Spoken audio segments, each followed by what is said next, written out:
Welcome to tonight's telecast of the SANFL Escort Cup, proudly presented by Canberra Television.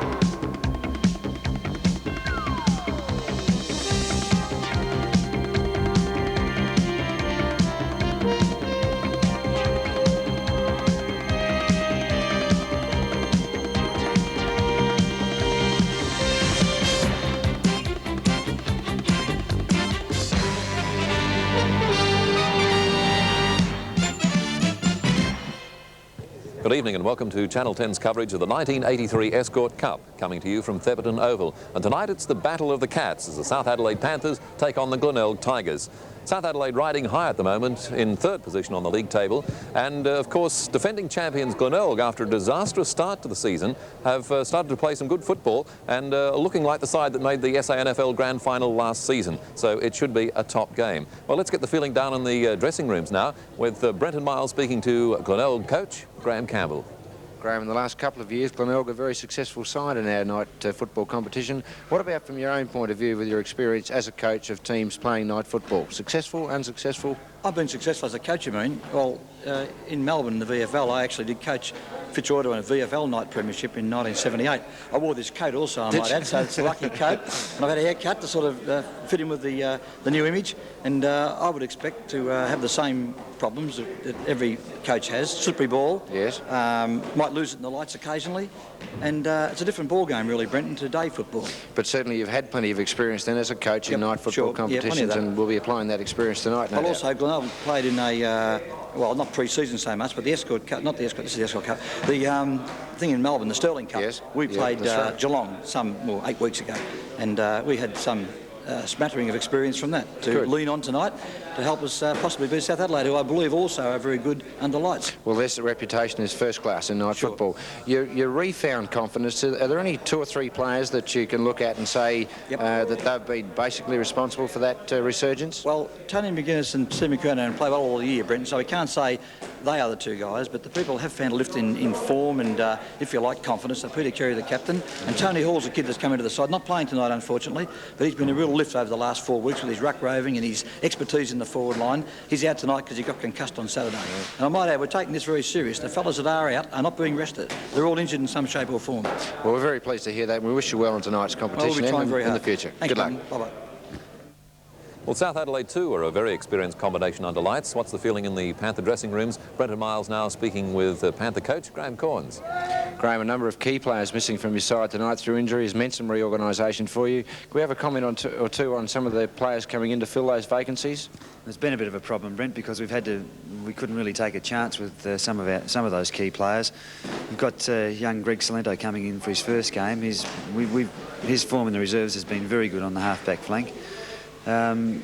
We've really gone for guys in the reserves who are just goers, guys whose form is good and who we know can play football. And in night football, really, that's all you've got to have, someone who's prepared to go and get the ball. It's Greg Salento, young Alan Tutt coming in for his first one for a while. Lee College played half a game on Saturday, and obviously Stephen Keane coming back in. He's played a lot of footy.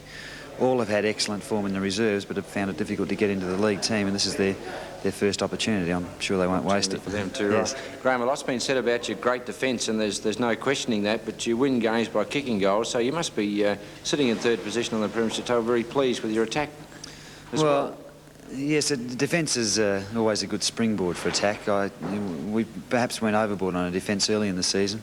We're trying to improve every week in that area, but I think the name of the game is to stop your opponents kicking goals and at the same time kick more than they can. So very hard line to define, and I think probably I'm a bit more defensive minded than I perhaps should be, but I think it's a good basis on which we can build. It's proving a good formula so far. We wish you well tonight and the rest of the series. Thanks, Brent. Our expert comments for tonight's match coming once again from Bob Hammond. And Bob, two sides that really know how to play night football. Well, South's form at night has been excellent. They've won 2 premierships under lights. Glenelg, the ruling champion, that's according to their banner, and their form lately has been excellent. South has been very consistent all year. Their defence has been excellent all year, and it does augur very, very well for a great game. I think the game can be won or lost at the centre, where Hawkins is in good form and Carey and Kernahan are in good form, and that's going to have a big bearing upon who gets first use of the ball.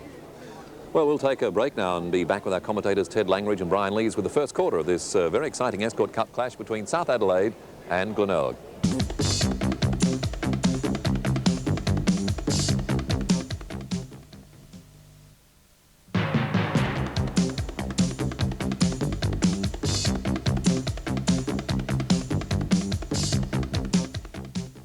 Welcome back to Thebarton Oval for this Escort Cup again between Glenelg and South Adelaide. A fine night, slightly fresh, but I'm sure the players will appreciate that. Well, Glenelg's form of the last couple of weeks, Brian, certainly throws this one wide open.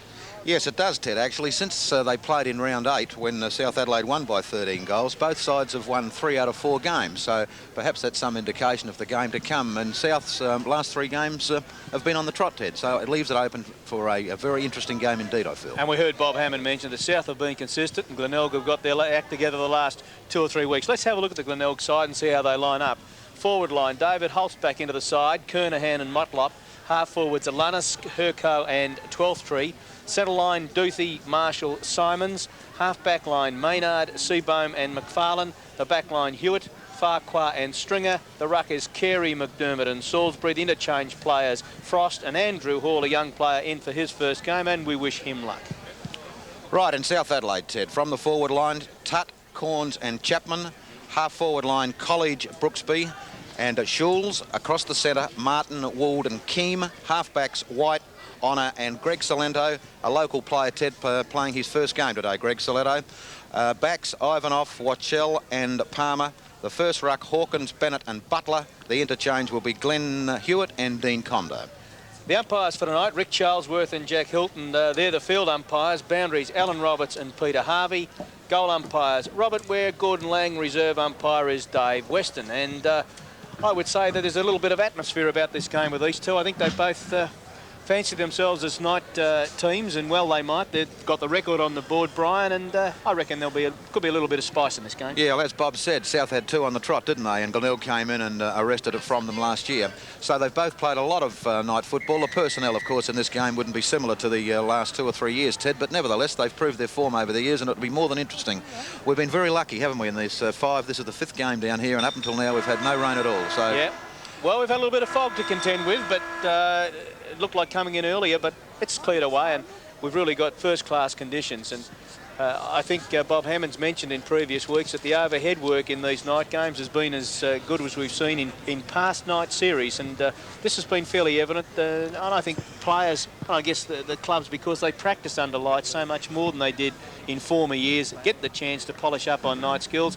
And of course, Brian, with the money that's available in these things, right, you've just got to be right on the ball, because they all need the cash. yeah, that's right. It's more than important. I did mention in the South team, Greg, Ted, young Greg Salento playing his first league game, a local lad coming up through the ranks, and also for Glenelg, young Andrew Hall, who played quite a few seconds games prior to last year. He left the club last year and came back. He's the son of Bob Hall, the former league umpire. Yeah, and a contemporary of yours.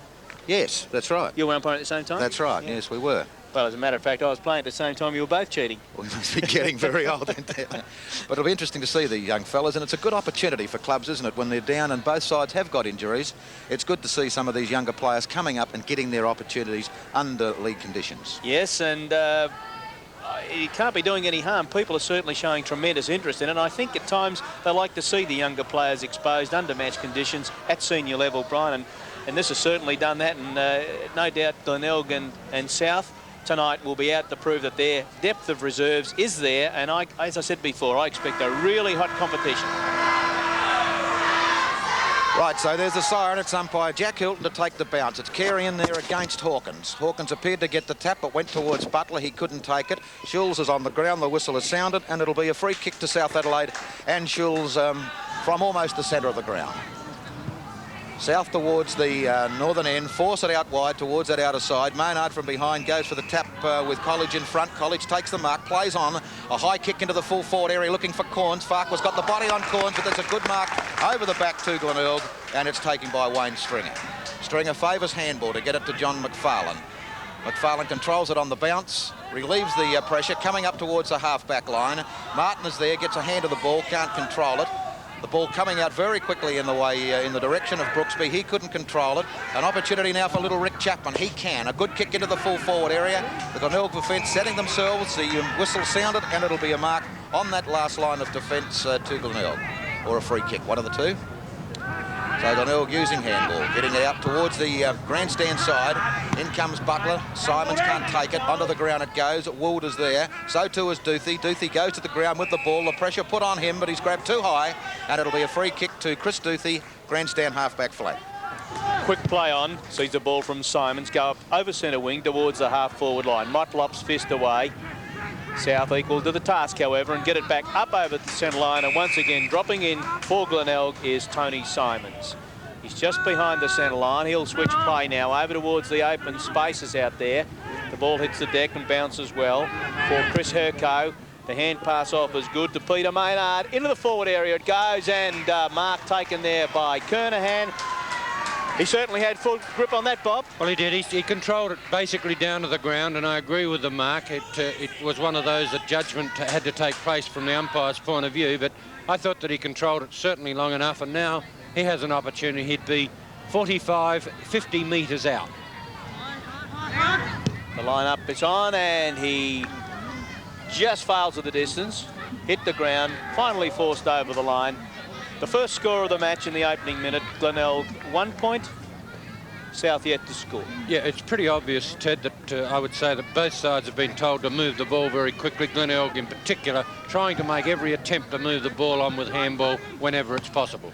Right, the kick out towards the grandstand side. Martin in front position for South Adelaide, having a little difficulty picking up. Is grabbed. It's called play on, coming out towards Martin, but it's Maynard in front position for Glenelg. He can't control it. The ball being forced towards the boundary line. Will players control it? No, they won't. It's across the line for a throw in near enough to centre wing grandstand side. I noticed Michael Bennett wearing a head guard tonight, Brian, and one of the growing number of players who are wearing head guards. Yes, they're becoming very popular, and I think probably a very a necessary thing, Ted. From the throw-in, over towards Butler. He's pulled off the ball. In comes Would. Can't pick it up, but Scott Salisbury can for Glenelg. The handball into the space, but there's an opportunity there for Brooksby. Onto the left boot, up to the half-forward line, but badly directed, and the kick taken there by John Seaburn.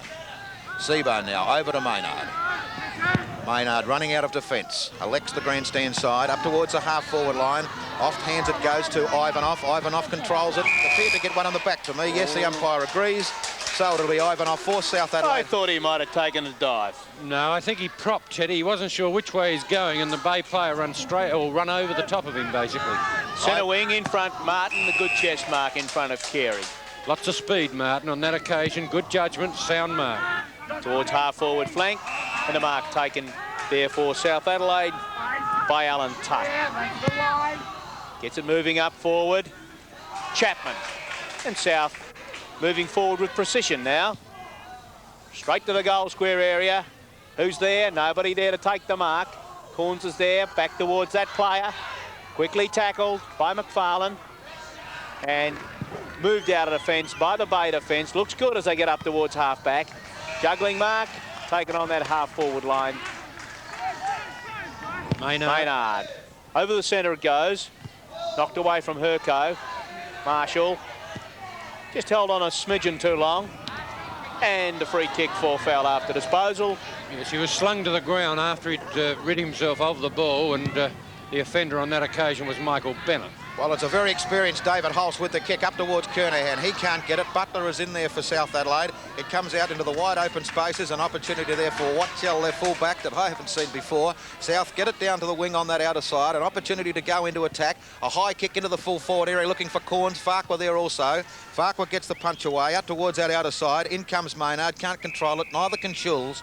For a boundary throw-in outer side full forward pocket. Well, it's a South Adelaide backline that one wouldn't recognise. Corns is playing full forward, Honour at centre half back, and Wakto at full back. Certainly aren't their regular members, but at this point of time, they're certainly holding firm. 31 is Seabone, 12 is Brooksby. Not a decisive tap. Schulz gets a touch, it can't control it. An opportunity once more for the Bay defence to come right across the ground towards half-back, looking for Simons. Knocked away from Simons, but he'll receive the handball. Provides the run as his kick comes in towards the centre of the ground. An opportunity there for Hairco. Plays on foolishly. Well stopped, and the handball in South possession now as they look for seek Martin. They've got him. Martin from the grandstand wing towards the half-forward line. Oh, great mark on that half-back line by Hewitt. Mark Hewitt now doesn't waste any time. Goes for a long handball to Motlop. Puts him under a bit of pressure. Motlop shrugs the tackle. Has got support from John McFarlane. A short pass to Duthie. It won't get to Duthie. It'll be Stephen Keem for South Adelaide that takes the mark. Keem out wide. Onto that outer side, looking for Greg Salento. He's got possession at the moment. His kick, a high one into the full forward area. Corns 2 against 1 there. Old teammates in Corns and Carey contest. No one takes the mark. The whistle is sounded. A free kick going Glenelg's way. Trying to pick the player. Mark Hewitt. Hewitt out there, is it? Right, Hewitt with the kick. Hewitt to Carey. And Glenelg work it in. Motlop again. Working towards the centre of the ground. Out wide. Simons from behind. Quick play on off hands. Over half forward, then off in front, gained possession, kept possession, gets it out in front of Bennett, quickly set upon. Hawkins was there, tap clear, but it allows Marshall a runner, but my goodness gracious, 4 South players surround him, the ball on the ground, and he had no hope whatsoever, and holding the ball, the decision. Well, he was certainly set upon by South players from all sides, and Marshall appeared to drag the ball with him and paid the penalty. Robin White off the ball across in the direction of Shane Butler. Sets it up now into the forward pocket. Player dropping back to take that mark, and a quick play on. I think he might have done it foolishly. Well, he may have, Ted, but I felt that he may have even been pushed to the ground from behind. But I can see I'm going to have trouble with you tonight. Umpire Hilton didn't see it that way, and he's going to bounce it. You went crook over here in a moment. Could be Alan Tutt was the player in question, incidentally, and the ball tapped away. Glenelg now start to move it down towards their half-back line. Bennett in quickly. Into the forward pocket. Corns back there, read it well. Gets the tap away. Butler, a twist and a turn. Into the open spaces. Has it been successful? Yes, it has. The penetration was on there. Well, this is young Lee College. He played his first game on Saturday. He's an ex-Tasmanian lad. He played very soundly on Saturday, and he has an opportunity from just 45 metres out, almost dead in front. Let's see how he handles it now. On the way, the accuracy is there and the distance is there. First blood to South Adelaide as far as goals go. South Adelaide 1 goal, 6 points, leading Glenelg 1 behind, 1 point. Well, he did it well. He positioned himself at centre half forward. He had Maynard coming at him, and he didn't take his eyes off the ball at all. And he's about to take the replay of the kick from centre half forward. We know the result, but eyes over the ball. It's a very deliberate kick, and 45 metres out, made no mistake. Oh, a great thump there by Hawkins, but unfortunately it goes to Simons. He loses it. The ball running loose towards the grandstand wing now as players converge. Carey showing a bit of speed, but he's not fast enough. Martin is too good. Gets it to Bennett. Bennett looking further up towards the half-forward line. Gets it over to Chapman. Back to Bennett. That's good running by Bennett. Bennett up towards the half-forward line. Shrugs the tackle. A high drop punt into the full-forward area. Players set themselves, and it'll be a South mark in that full-forward I think you'll area. find it's Lee College again, Brian, the lad that we spoke of just a moment ago. He's taken another excellent mark.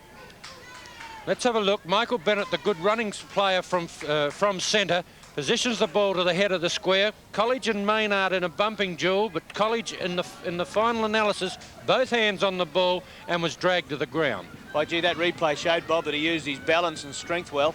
Well, he's very deliberate in everything he does, and he looks a very good player. Right, and he's certainly a good kick again as he posts his second goal in as many minutes as South Adelaide now go to 2 goals. 2 goals straight, is it? Yes. 2 goals straight. Glenelg 1 point. Well, both goals, of course, have come from the boot of College on a half-forward flank. Bit of speed in the game, Bob. Well, there is. As I said, both sides are attempting to move the ball quickly. Glenelg in particular are probably on occasions playing on when not necessary, but that's got to happen on occasions when you're endeavouring to get a play-on game going. Probably South Adelaide a little more direct. Back Once in the again, centre. Hawkins and Carey. Carey's tap away. Schultz knocks it clear. Keem in turn again. Honor got it forward. Players bundled out of the way. Pack forms. And John Hilton will take possession to bounce down. Cross half forward line for South Adelaide. They're going to the northern end. College taps on. Bennett again. Players who were very prominent in that last goal scored for South. They get the ball running. Chapman's there. Corns intercepts against the run of the ball, but gets it down to Chapman cleverly. Give ground. They go further back towards College once again. Back to Chapman. He's worked hard. He's been in everything up in that forward line. College again gets it away. And South drive up towards the goal square. 2 players there, 2 out. And it's Glenelg who bring the ball away. Out towards that half-back flank once again. Hawkins did it well, drops it in short, and South Adelaide the chance to post their third. Super piece of skill by Robbie Hawkins then. Received an awkward bounce, but was able to take it cleanly and was under pressure from the Glenelg defence on that occasion, but just hooked a short pass around with his left foot to Alan Tutt, who's now the opportunity. He sees the ball on the way, makes no mistake. Third goal straight to South Adelaide. So they're 3 goals, leading Glenelg 1 behind.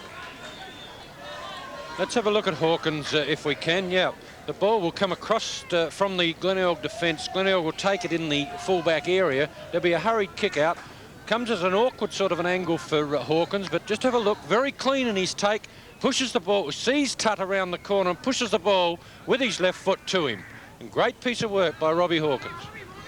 So it's back in the centre. Hawkins with the tap. Goes to Bennett. South into attack again. Up towards the half-forward line. Players can't take the clean mark. An opportunity for Bennett. Bennett has got support from Martin. Martin, a very prolific kick-getter in league football. Up towards the full-forward area. Taken away by Farquhar. Back towards the centre wing. Marshall sandwich between 2 Panthers. Can't do much with it. The ball runs loose towards the boundary line. But nobody can control as it's across the line for a throw-in. Centre wing in front of the stand. The boundary umpire about to do the work. The ruckmen set themselves. Carey in front position. Hawkins coming in from behind. Carey tried to pull it out of the air. The ball on the deck. The umpire in to assist the players with a bounce. Once more, centre wing, grandstand side. Down it goes. Once again, Brooksby gets the tap, goes to Holst. Holst with a quick handball. It makes it a bit difficult for Seabohm, but he fires it out to Mark Hewitt. He's tackled by Schulz, and indeed is deemed to be holding the ball. So it's Schulz for South Adelaide, just a little short of the centre half forward. Kick is long towards the pocket. Corns is there in front, brings it to ground, works hard. Bennett's there running down from centre. He's tackled, didn't quit the ball correctly. The free kick will go the way of Glenelg.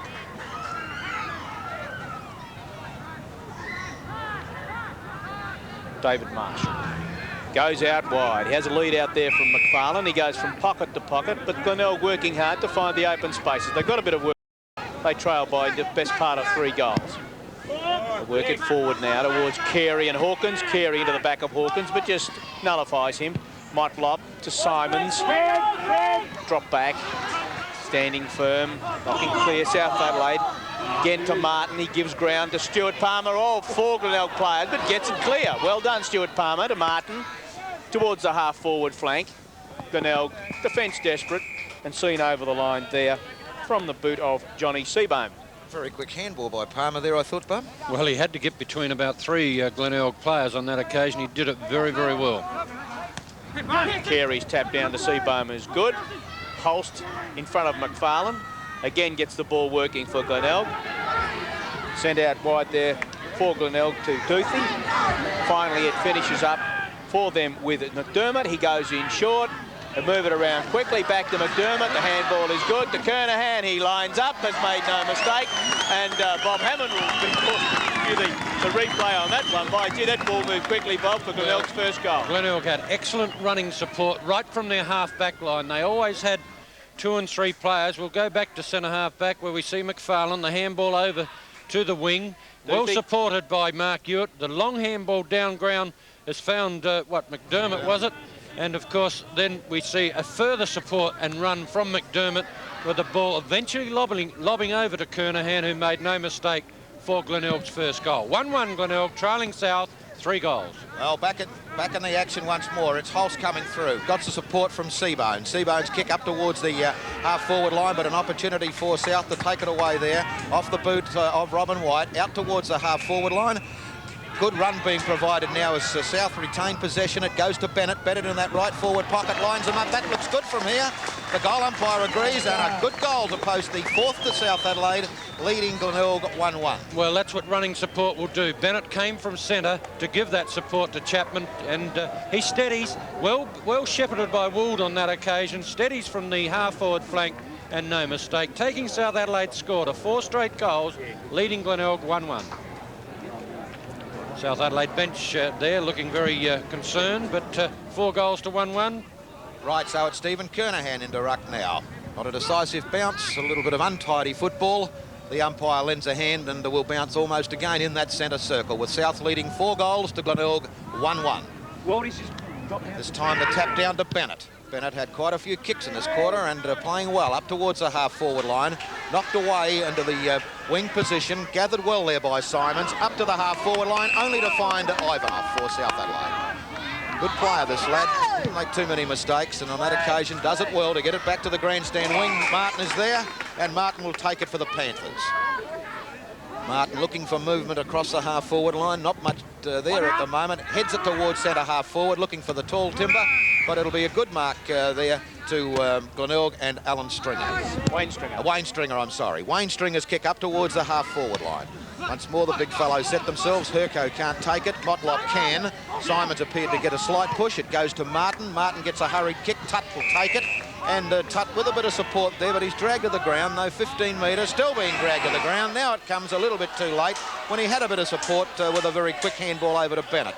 This time he decides that he'll go long towards centre half-forward. The kick on its way. In fact, he comes a little bit towards the half-forward flank, only to see the mark taken there by John Seaborn. John Seaborn directs play back towards the centre of the ground. Herco in front, good mark. Looks forward, moves it quickly. Bit of traffic up in the forward line. Palmer uses the body well. Carey will be there for the bays. Knocks it on to Simons. Runs out of bounds, tries to bounce it in, but the umpire, Alan Roberts, has already ruled that he had run out of bounds. Well, the big fella Carey there showed a bit of pace, Teddy. You say that was some surprise? Well, no, I don't think he's renowned for his pace, but I thought he really did show pace and endeavour and gave Simons the run of the ball, but Simons just infringed by going over the boundary line. 4 goals South, Glenelg 1-1. Carey to do the ruck work this time. Hawkins doing the ruck work for South Adelaide. Hawkins tap away, went past Holst. White to Martin. Uses pace. The burn is on. Held it plenty of time, and actually full marks there to Chris McDermott for putting Martin under pressure. Didn't allow him the luxury of a bounce and forced him into carrying the ball too far. Chris McDermott now puts Glenelg towards their half-forward line. The leaping player couldn't bring the ball to ground. Palmer does it well to Tutt, to Bennett, who's been a very prominent running player for South Adelaide. Searches out wide, dropping back Seaborn. The ball hits the deck. Chapman spins. Out wide to the pocket. The lead is on from Corns. Corns juggles, not paid the mark.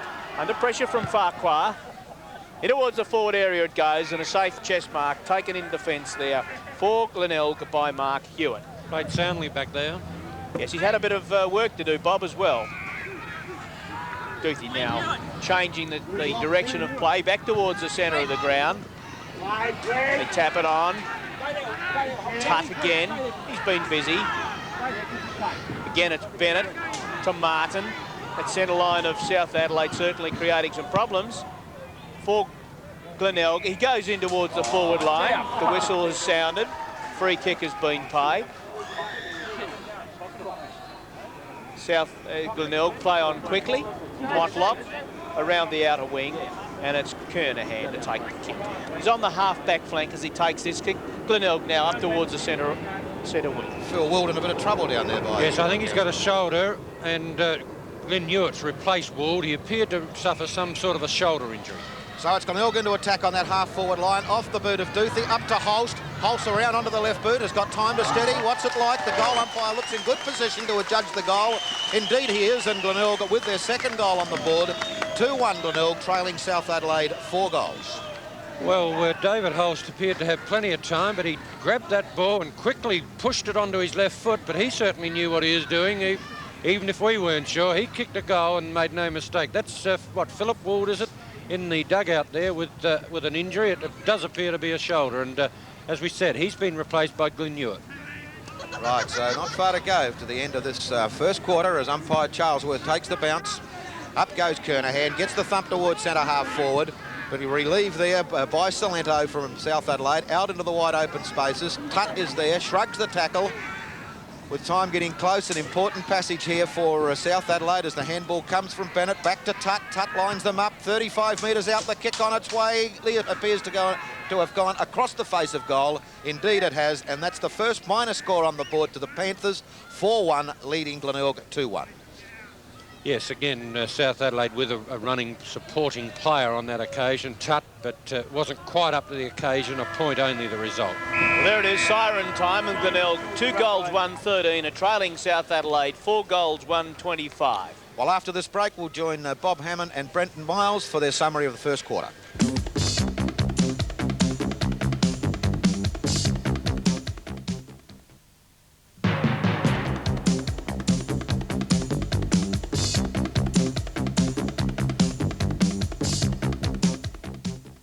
Well, Brenton, it was an interesting first quarter. 4-1 to 2-1 is probably significant as far as the actual play was concerned. I thought that the rucking duels were interesting. Hawkins probably doing just a shade more than Carey. Yes, he's giving them the start, Bob. There's no question about that. But I think the main reason why South are some 2 goals up at the first change is their dominating centre line. They've really played some very good football. It's been constructive and plenty of long kicks right down to that forward line, well directed, and it's really paid dividends. That centre line consists of what? Keane, Bennett and Martin. Martin and Bennett in particular have been big kick winners. One would have to be impressed with the boy Lee College on a half-forward flank, playing his second game only. Well, that's right. On a half-forward flank, you don't get a lot of opportunities in the game, Bob, but he's had several so far, and he's taken full benefit of everyone he's had, kicked a couple of goals, I think, and he's been probably the best player in the forward lines for South Adelaide. Yeah, unusual to see Graham Corns at full forward for South Adelaide. He hadn't had a big influence. He hasn't had a lot to do up there. Young Ricky Chapman's always a busy player for South. Yes, he is. Interesting with Graham, as you say, Bob, whether it's forced on them, I guess, tonight with Snee Bickler being unavailable, but it might also be that Graham wants to be in a position to have tried something if in the event of Snee Bickler being injured or himself being absent from that key centre-half back position. He's played up forward with a magnificent success before. McDermott's given the Bay certainly some drive, and Kernahan's always looked dangerous up forward, but it's been an interesting first quarter, and we look to the second quarter for further highlights.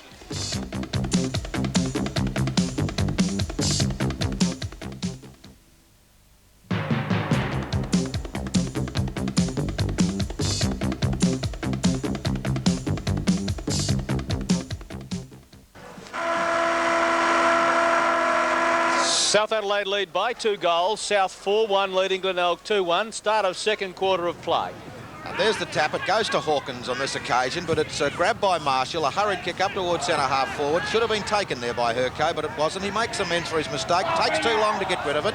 An opportunity for South. It looks like little Chapman with the kick just forward of the centre circle, up towards centre half forward, and the Tutt is there for South Adelaide. Alan Tutt played about 8 league games and was recruited from Canberra.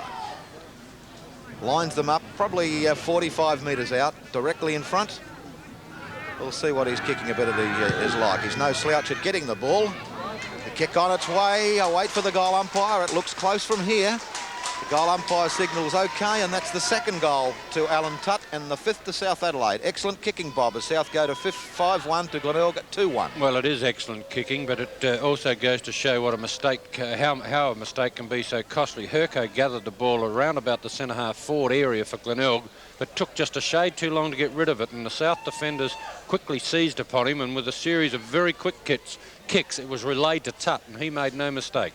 Hawkins versus Kernahan. The bench favours Hawkins. But Glenelg are in. Back towards Kernahan. Quick reflex, sees the ball go over the half-forward line. Holst there wearing a protective helmet.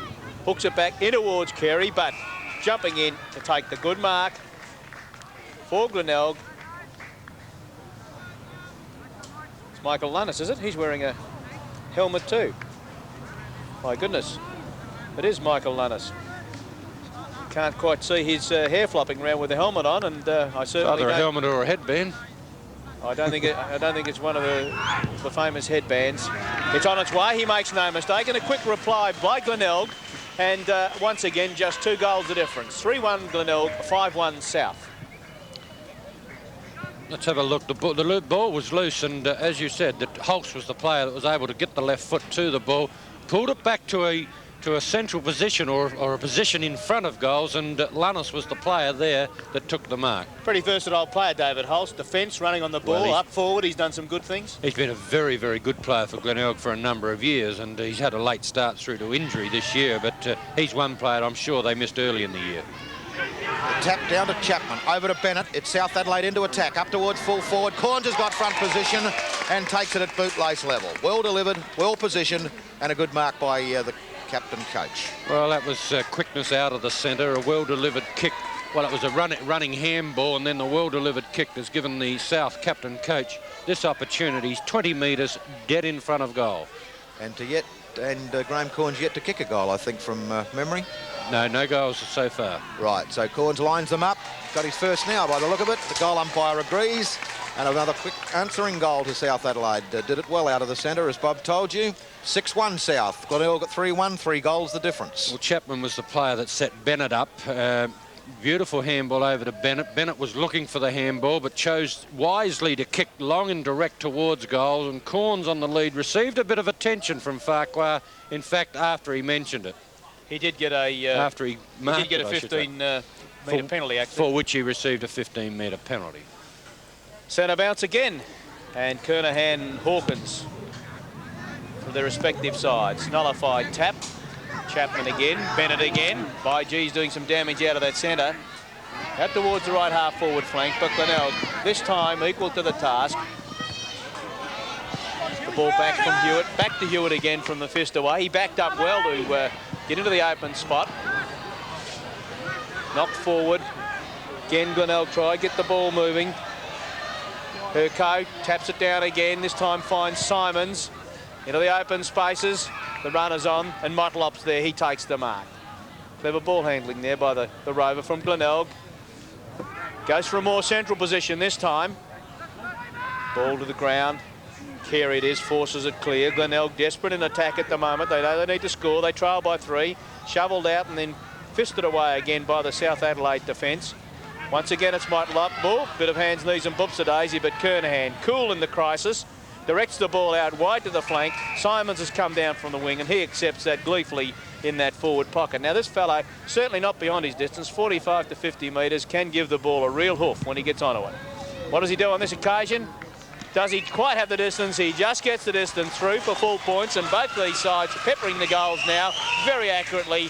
4 goals, 1 Glenelg, trailing South 6-1. Well done by Kernahan. He was the player that, after a bit of scrambling through the centre, took the ball and would have been excused had he have headed for the head of the square, but he chose not to and placed a beautiful delivery to Simons on a half-forward flank, and from that position, of course, we know he made no mistake. 4-1 Glenelg, trailing South 6-1.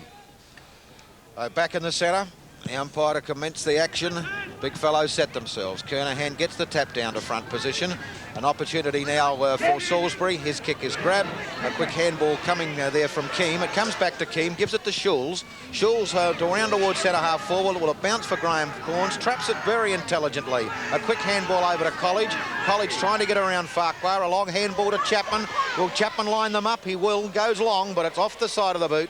Not a good kick at all. And indeed slips in for 1 point.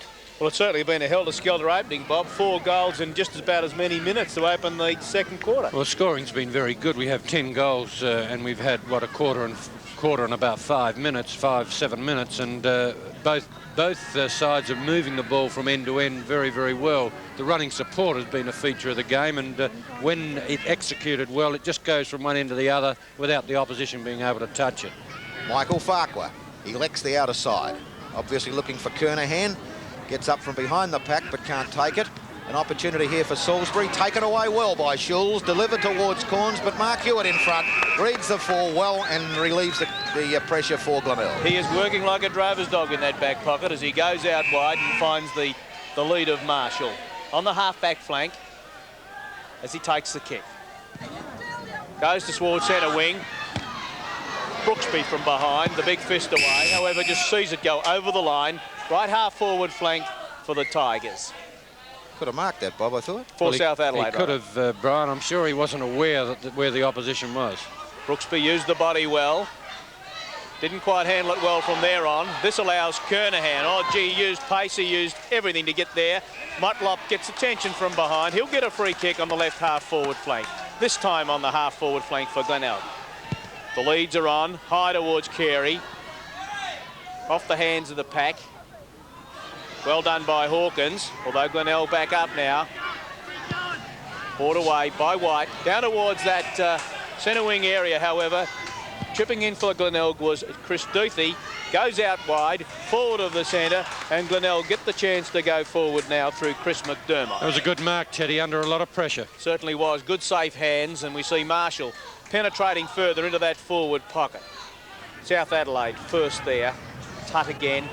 Finds Martin from the half-back line. Goes over centre. It's a good searching kick down towards the half-forward flank, but equally good and desperate defence by Glenelg. Glenelg 4-1 are trailing South 6-2, and we're some 8 minutes into the second quarter. So the boundary umpire with the throw-in. Number 4 is Kernahan, 12 is Brooksby. Kernahan got it. Martin will pinch it quickly over to Tutt. Tutt balks. Now he gets the kick towards the centre of the ground, trying to find Keem. Keem has got a run at the ball, gets a quick handball out. An opportunity for Chapman if he can control it. Chapman has grabbed, called play on. The ball coming very close to the grandstand wing as Mark Hewitt in front position. Taps it out into the open space, trying to find young Hall, but it's taken away there by Salento and eventually forced across the line. Some good desperate football there. Defences from both sides, very, very good. Once more, the big fellows get set to contest the boundary umpire's effort. Back it comes towards Chapman. Over to Salento once more. Salento up towards the half-forward line, trying to find College. Maynard is there. The ball will beat both College and Maynard. And a throw in now, right forward pocket. I notice Andrew Hall is on the ground for Glenelg. They've made a change. So South in attack again. Kernahan and Brooksby. Kernahan in front. Shows experience way beyond his years. Motlop does it well towards McDermott. He has to work very hard. The ball held to him. Bounced down. Between right half forward flank and the right forward pocket for South. 13 points they lead by, the Panthers. Scholes gets them forward after the tap away. Coming out strongly is Farquhar. Goes out wide, over the centre, but Martin's there to mark safely on the chest. He's taken a couple of very good, safe chest marks tonight. Doesn't look like missing them when he gets in that position. Runs through centre half forward now, and deep into attack go the Panthers. And Brooksby goes with Seabohm. Neither can take it, but an opportunity there, but missed as the loose handball comes out in the direction of Schultz. A quick kick coming out of the pack up towards the centre wing position.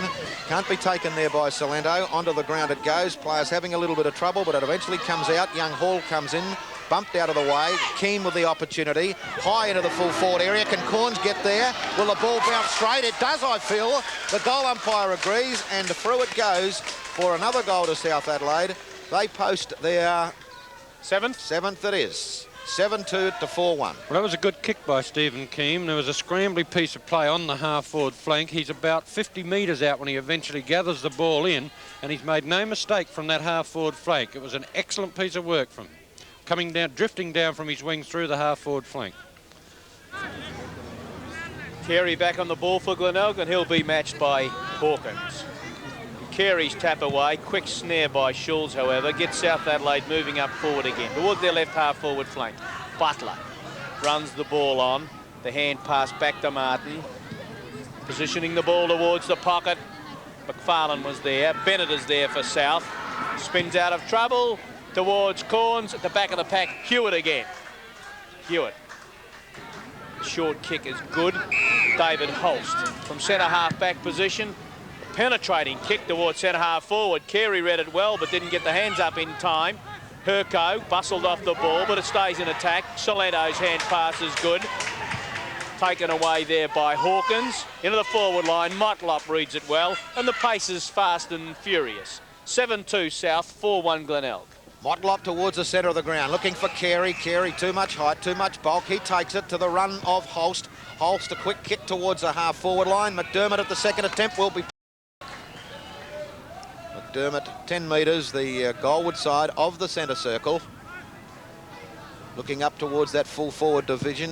Kernahan asked it to come in high, but he ignores that. Goes more to the pocket, taken off hands by Salisbury. What's happened? Will he get Paid the mark. Right. Missed the Glenelg player in there, but it's coming back now, and it's David Marshall. Marshall 30 to 35 metres out, and near enough to directly in front. Normally a very good kick, David Marshall. An accurate kick for goal, that is true, Bob. And an important one for Glenelg. Will only make it the 7 points. No, it's a little bit only 4 to 13 points, yes. Marshall now. The kick on its way. The goal umpire inside the goalpost indicating that it should be right. It is. So the 5th goal to Glenelg. They go to 5-1, but still trailing South Adelaide 7-2.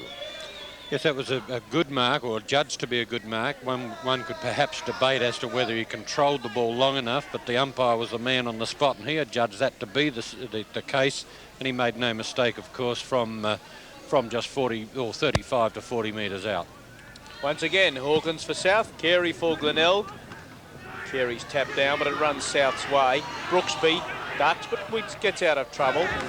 Butler towards Chapman, finally to Hewitt, out wider towards Tutt, spins back towards Corns, and Corns says, thank you. 5 yards out from goal. Luck's a fortune.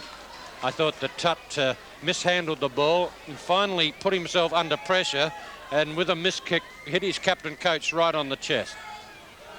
We might see the replay after this kick to see whether that was the case, Bob. Corns makes no mistake, steers through his second.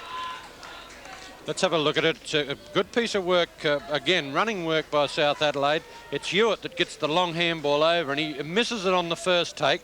Finally, hooks it around his body and hits Corns right on the chest, and I think it's debatable where that was meant to go.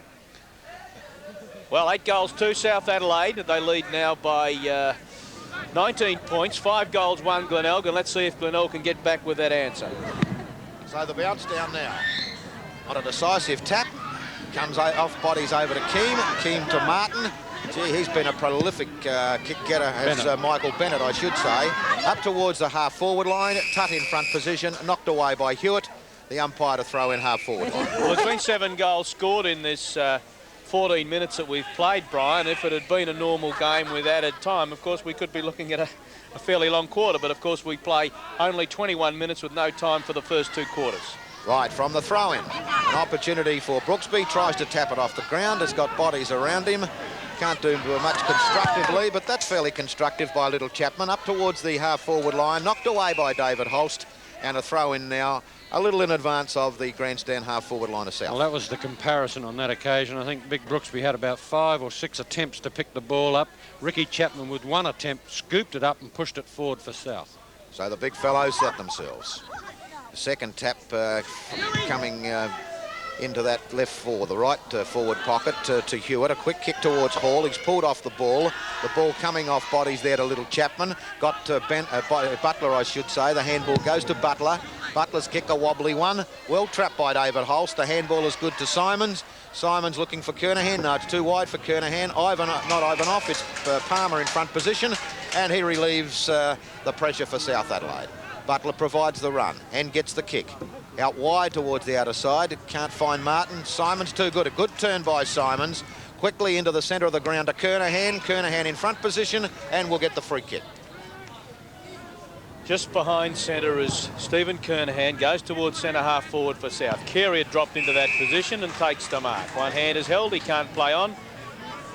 Trying to give himself room to move. He does so. David Marshall. Penetration is on there from Seabohm. He loses it. Schulz is there for South. Backup play is good. Schulz out wider, and they move the ball cleverly now towards that half-forward flank. Tutt is there, under pressure from Hewitt. Tutt gets the ball moving. David Holst, who appears to have a roving commission on the back line at the moment, gets it away. Johnny McFarlane. Oh, gee, that was set up. Hewitt, well done. Back to Tutt, runs onto the right foot. Couldn't go left. And there's been a hold, there's been a called play on. There was a free kick whistled up to Tutt for holding the man. Hewitt knocked the ball clear. The umpire wisely called play on, and Hewitt post the 10th goal for South Adelaide and indeed the 6th for this quarter. The 9th goal to South Adelaide, I apologise. South 9-2, Glenelg 5-1. Intercepted by Hewitt. Read it very well and gave Tutt the run. Holst was the player that ended up eventually pushing Tutt in the back whilst Hewitt headed for goal and kicked a goal. Had he not, the free kick could have been awarded to Tutt. But that certainly was a good piece of work by South Adelaide. 9-2, 5-1. Good piece of umpiring too, I thought, Bob. To allow it to go on. Yes, gave the side. God, you umpires stick together. Thank you, Roberty. So do you, footballers. From the centre bounce, goes towards Carey, gives him all the time in the world to get a fist up towards a half-forward line. Butler is there, taken away from him by Hall. A good handball onto Carey. Glenelg into attack, looking for Kernahan. Will he be paid the mark? No, he won't. On the deck it goes, and the umpire will bounce. Bob, do you agree that in night football like this, the umpires ought to be a little bit more lenient on marks? I thought that he had as much control of that mark as what David Marshall did of the one 2 or 3 minutes ago. Fair enough. Kernahan with the tap. Down towards Salisbury. He overruns the ball. The pack form. Players can't get it out. The umpire will do the work just in advance of centre half forward for Glenelg. Well, South have kicked 5 goals this quarter and Glenelg 3, an 8-goal quarter so far, and as I said before, the pace has certainly been fast and furious. Right from the bounce down, over to Brenton Honor. A quick handball, trying to get it out of that defence. Eventually it's little Chapman. He's been a busy little player. The kick coming back towards the half-back line. Duthie can't take it. Knocked on by Butler. It goes to Carey, in towards centre half forward. Had a player there in Holst waiting for it. Knocked away by Honor. An opportunity now for White to come, not White, coming up towards Brooksby. The player was Martin. Brooksby from the centre circle. More run provided by Butler. A long handball towards centre half forward, giving the opportunity to Hawkins. Hawkins gets rid of it very quickly towards Brooksby. Brooksby's got a touch of the fumbles. Good defence there by Maynard as he throws himself on the ball. Might be good enough to force the bounce in the final analysis, and indeed it is. So strong work by Maynard there, Bob. You said, yes, it was, but you said that Brooksby had a touch of the fumbles. He's got a mammoth dose of them. South 9-2, Glenelg 5-1. The bounce, tap away by Seabohm. McDermott was there for Glenelg, but couldn't get clear, but backs up this time. Works his way out of trouble. Persistence paid off. And a well-positioned kick sees Stephen Kernahan mark on the chest, just backward of the centre line. Getting on towards the 18-minute mark of the second term, and Carey takes the good mark. Has the running players, looks for the left foot, he'll go out wide. Hall it is who drops into the pocket, he takes the mark on the chest. He's some 40 metres out from goal, all plays on, almost kicked into the tackling player. Up in the air it goes, hits the ground, and South Adelaide out of trouble through Mike Bennett. Over towards that half-back line. Ball hits the deck once again, and Glenelg, through Scott Salisbury, will get the free kick and take it back into the attacking zone. Over towards Marshall. He's drifted across towards centre half forward. It's not a bad spot from Glenelg, and time's running out of them. They trail by just over 4 goals. They need at least 1, and 2 if Graham Campbell had his way, I'll bet. That's a beautiful kick. Bob Hammond mentioned earlier about the kicking ability of this player. He got plenty of depth. There was no accuracy. And 20 minutes and 5 seconds of the second quarter played now. Right forward pocket. Glenelg still in attack. 48 seconds to play. The ball in deep in their forward line. They've got to work it clear. Lannis. Back to Motlop. His kick fisted over the line only. 1 point just the result. 5-2 now Glenelg. 9-2 South. 4 goals the difference. Stewie Palmer will take the kick off towards the grandstand side. Martin is there for South Adelaide and takes the mark. Stephen King calling for it, but he elects to go over the top of that player, trying to find Bennett. He's the man in form. Bennett can't take it. Keane can. Well read, Keane, as he gets through that pack. Through the grandstand wing now. Heads it towards centre half forward. Corns in front position. Knocked away by Farquhar. Tutt backing up well for the Panthers. A quick handball to Corns again. Corns into the left forward pocket. Players set themselves. Can't be taken there by College. Gets it back towards Butler as the siren sounds. South into attack, but the siren too close. And at half-time, it's South Adelaide 9-2, 56. Glenelg 5-2, 32. We'll be back right after this break and join Bob Hammond and Brendan Miles for their summary on the second quarter of play.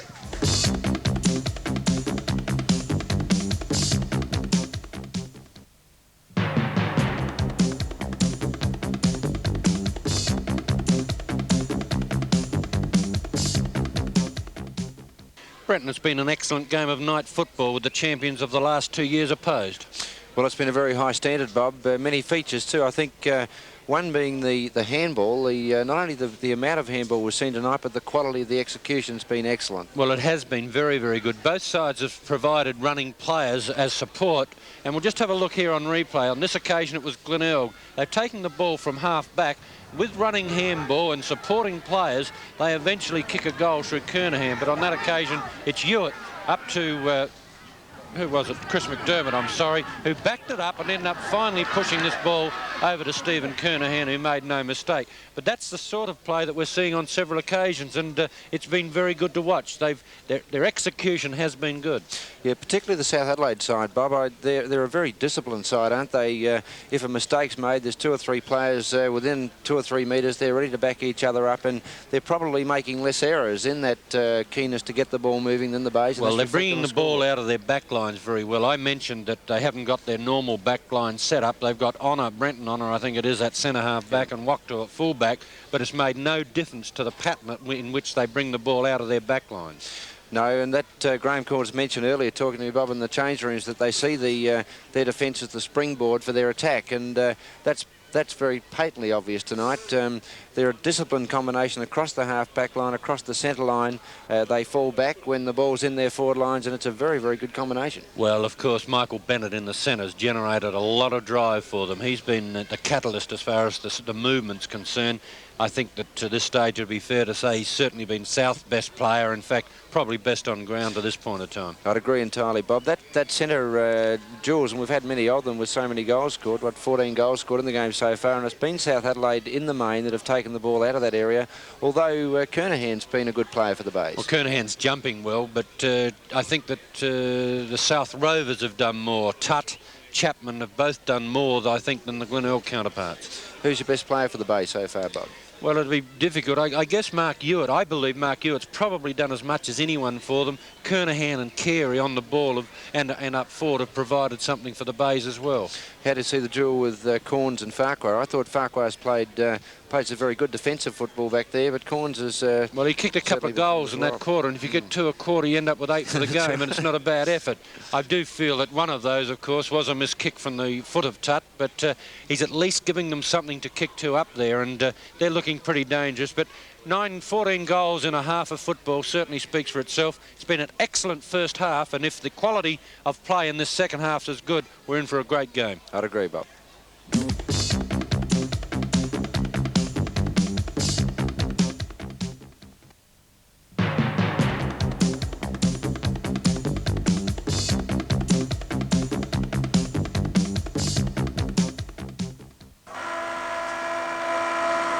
Start of the third quarter in this Escort Cup game, and Glenelg with a bit of work to do. They trail by 4 goals. They're 5-2 and South are 9 goals too. Well, it's Chapman with a quick kick. Eventually it's Schulz who pulls it out of the pack, goes wide. Hewitt has got front position. Stringer is converging on him. He can't pick it up at the moment. Stringer does it well, takes possession, kicks down that outer wing position towards the half-forward line for the Tigers. Players throw their bodies into it. It eventually comes to Hawkins. He loses it. An opportunity for Motlop. Hooks it around the body. It's a high kick with not much distance. McDermott, good courageous mark at centre half forward. Played really well for the Bays tonight, Chris McDermott. Provide plenty of running support. He's got a problem behind the back of the ear where he's obviously copped one. Well, 4 handballs eventually get to centre half forward. An opportunity for Salisbury. Lines them up on its way. Goal umpire not moving. Looks good from here. And through it goes. So a good goal to Glenelg, and an important one as they go to 6-2, but still trailing South 9-2. Well, it was full reward for a great mark by McDermott. He got up off the ground. He obviously copped one around the ear there somewhere, and he wasn't too sure what he was doing, but eventually gave the handball over to Marshall. Marshall to Kernahan, and he eventually to Salisbury. Salisbury a good bulk around Hawkins, and in turn a goal the result. That's certainly what Glenelg needed, trailing now by 3 goals. Carey's tapped down again from the centre, but it's Schulz gets South moving. It's the deck, and Bennett, a very prominent player in the first half. Out to Martin, another prominent player. Gee, waited just too long again. Loses the ball. Butler's hand pass is good.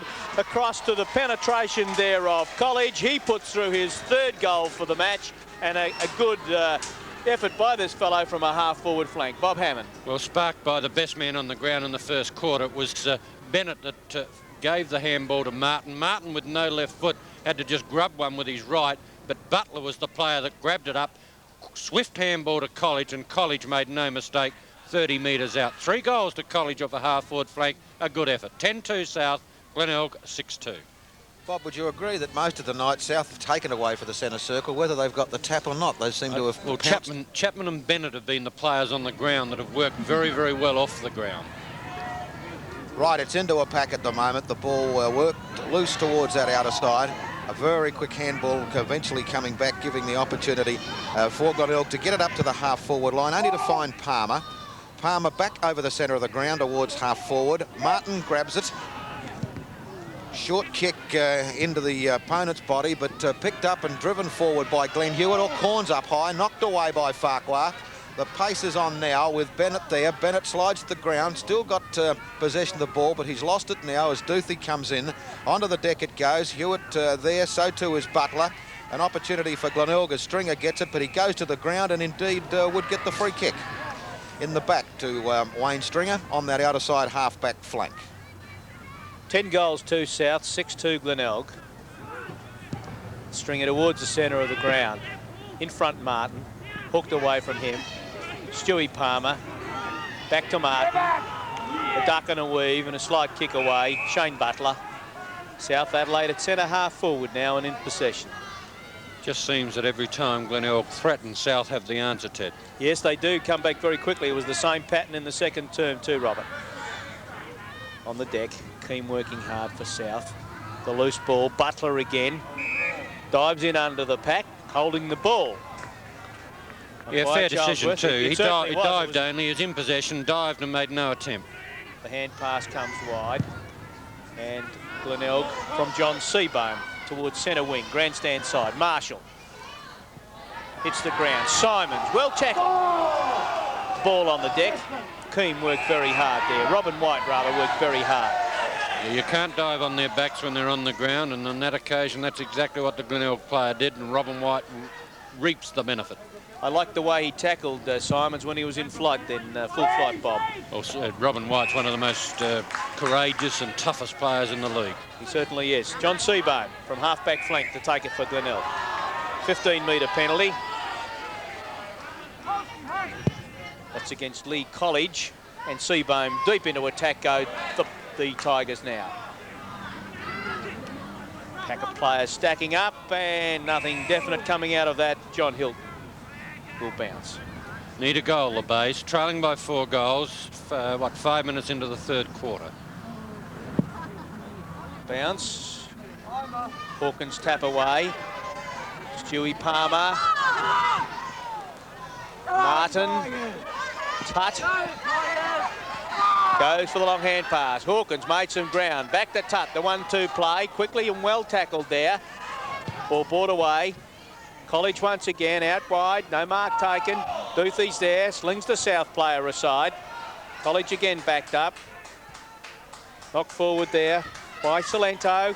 Finally finishing up with the run of Schulz. Into the forward pocket it goes, and Farquhar goes for the ride over the back of Graham Corns, and I guess that'd almost... Poetic justice. How many times has Graham Corns done that to other players? Have a look at Farquhar, up onto the back of Corns, stands on his back, and it's a super mark. Back in the centre of the ground again, and players pack up and a bounce down. Might qualify, perhaps, that one for the mighty Mark. Well, Bob. it certainly could get into the calculations. Well, bounce down again. Nobody gets a clear breakaway. They're working hard. Finally, McDermott's kick out of the open space. Stewie Palmer works it clear, well shepherded by Robin White. Gives him just that extra little bit of time to get balanced.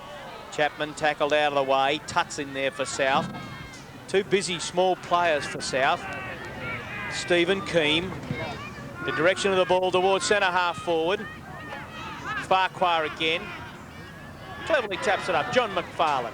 Out wide into the wing. Searches for and finds Duthie. Duthie's kick now towards centre half forward. Kernahan in front position. Too far for Kernahan. At the back of the pack, it's Honour. Gets the quick handball out. giving the opportunity there to Watchell to relieve the kick out wide. Watchell only playing his second game, Ted. Comes Second from, or third, yes. Comes from down the southeast somewhere. That's right, North Gambier. He's one of their zone players. Right, so a throw in to take place. Centre wing on the outer side, right in front of the scoreboard. 12 is Brooksby, 5 is Carey. Carey got the tap to Motlop. Motlop handballs it away. It goes to back to him, actually. Another quick handball to Duthie. Duthie into that left forward pocket, only to find Big Hawkins for South Adelaide. Falling down across to half forward the base. Hawkins now. Not much movement. Decides to go long. The pack form over the pack's fingers it goes. Seabone pulled off the ball. Little Motlop comes through and loses it. An opportunity for Schulz. South using handball to eventually get the kick up towards centre half forward. Or play on. A bad mistake there by Stringer as he's grabbed by Butler. Should have steady. Didn't realise that Butler was right on his hammer. The ball back to Schulz. He goes to the ground.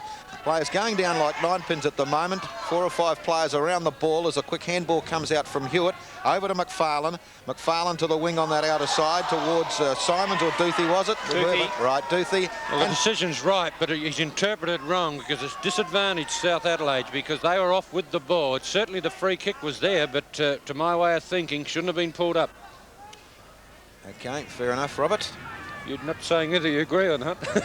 Well, I either agree or disagree, but on this occasion, I'm inclined to agree with you. Good on you. From the kick up towards a half-forward line, an opportunity for Brooksby. Got the support there from Butler. A very quick handball over. Gives the opportunity to South. I just missed that pass. It was Keem, was it? Keem, I think. Right, OK. We'll pick that up in a moment, perhaps on the replay, but whatever. Butler's the player that gets a very, very good handball out, and we'll see the player sweep down the outer side of the camera, and to my way of thinking, I think you're right, it is Tut.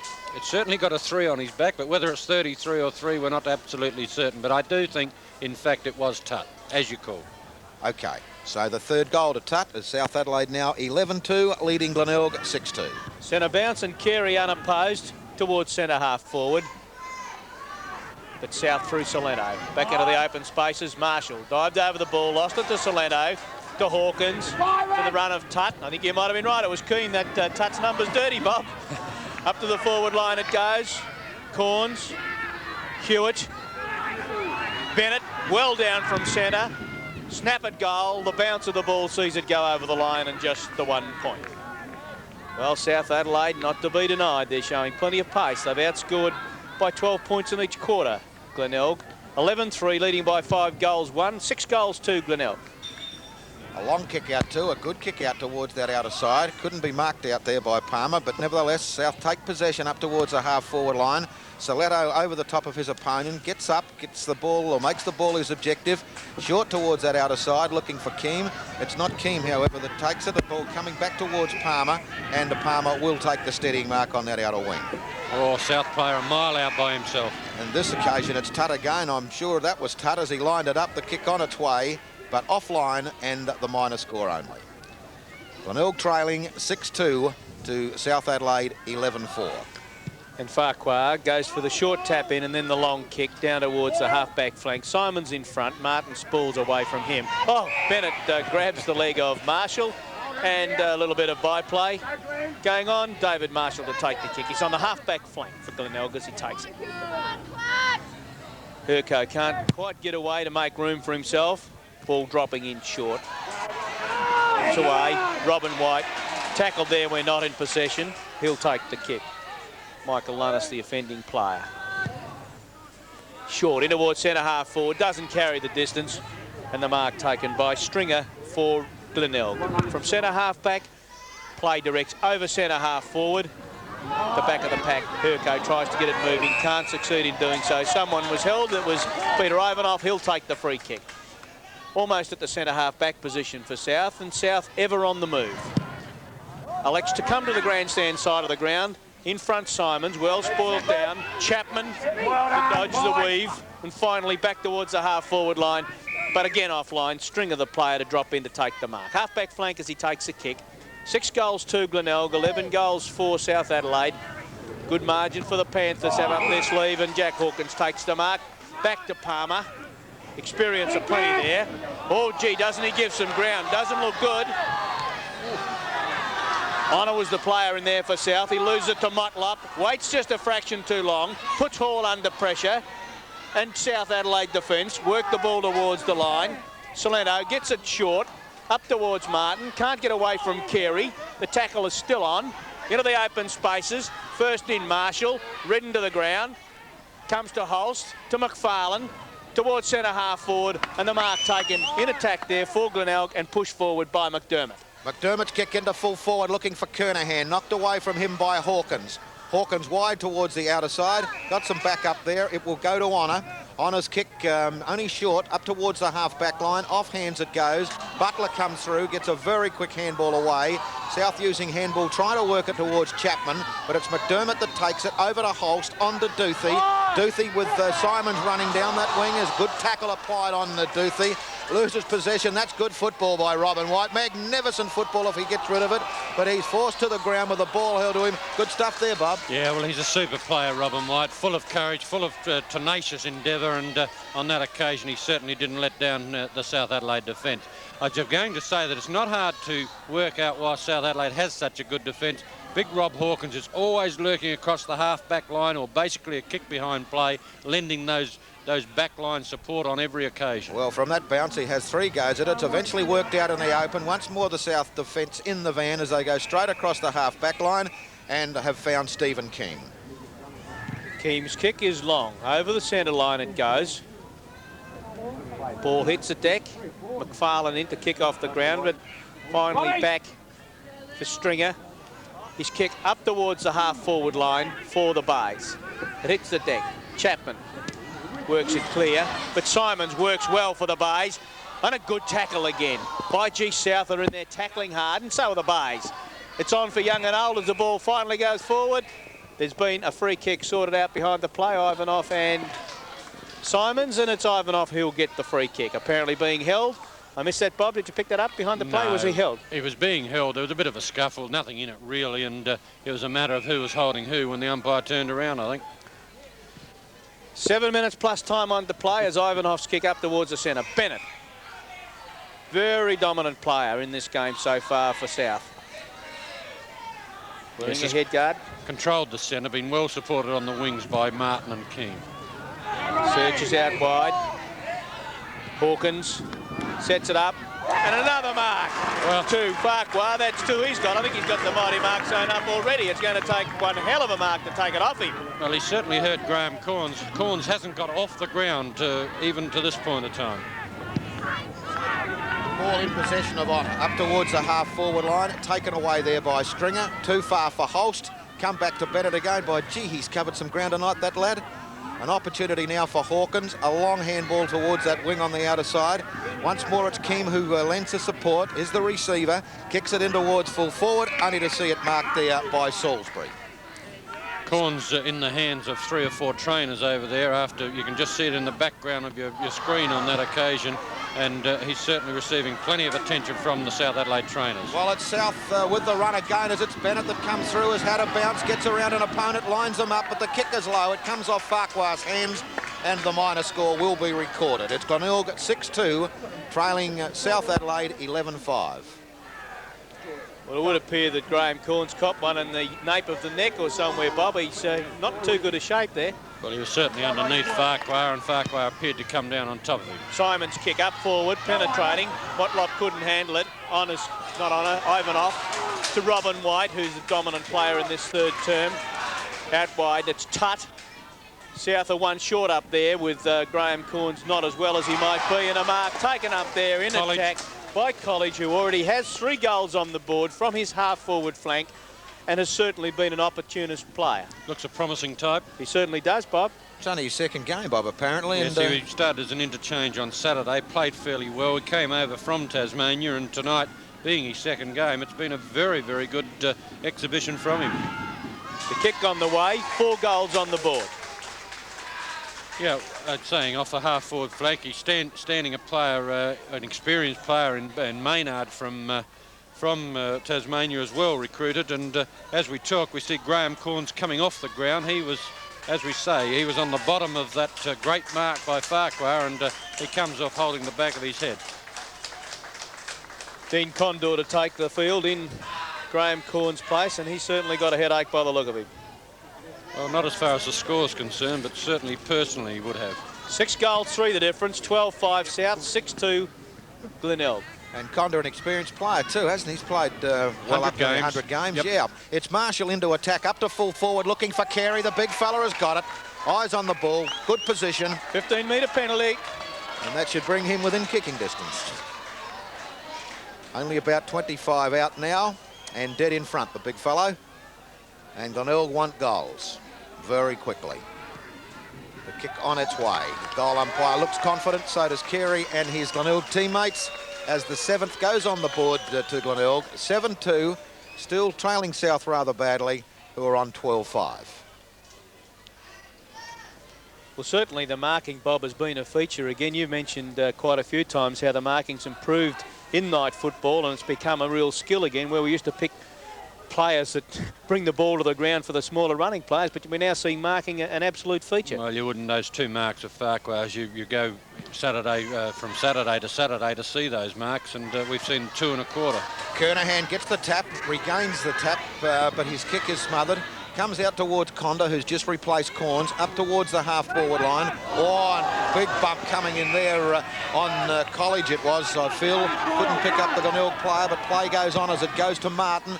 Martin in towards the full forward area, looking for the tall timber. Brooksby was it? Brooksby has taken it 20 metres out and near enough to dead in front. Did you pick up that Glenelg player? That Salisbury, was it, that laid the bump right? So it comes over to Martin. Martin gets the positional kick, looking for the tall timber up there, and the tall timber in Brooksby does the job for the Panthers. So Brooksby now with an opportunity. And once more we see that familiar pattern with a quick answering goal, if such, but indeed that one away offline, and indeed a very bad kick indeed. It's out of play on the full, I think. Kick like a camel. So an opportunity gone begging there, and that has been the pattern, hasn't it? Right throughout the night, when Glenelg get a goal, it's quickly answered by South Adelaide, but badly executed on that occasion. So the kick coming back towards the half-back line. Brooksby again can't take the mark. Hawkins for Bennett, but Bennett runs into a couple of opponents. The handball coming out, giving Marshall the opportunity. Glenelg working it down the wing as Maynard gets it over to McDermott. McDermott to centre-half forward. Too far for Salisbury, and Stewie Palmer will be paid the mark at centre-half back. Once again, that half-back line of South supreme, and the ball worked across in the direction there of Brenton Honour. He's just forward to centre-half back and goes to the outer side. 2 Glenelg players high, but it's Kernahan. Safe mark overhead once again, over Brooksby. It wouldn't be Brooksby's night to take a tats lotto, I wouldn't think. Towards the centre-half forward position for the Bays. Hits the deck, pushed forward by Maynard. Finds Simons, cleverly chips it back. Hall's there, he marks on the chest. 35 metres out. Just a slight angle off the centre. Well executed kick by Simons. Just pulled it around his body, curved it into Hall, and now Hall would be 35 metres out. Pretty well dead in front. Nice to see a player have a look up forward and see where he can place it to advantage, Bob. Gee, it wasn't a real good kick. It just drops extra short. Got in too close to the man on the mark. Ivanov's clearing kick. Salento was there. Halls gets a chance again, but runs it over the line. Throw in right forward pocket for the Bays. Minute plus time on to play. South 12-5, 77. Leading Glenelg 7-2, 44.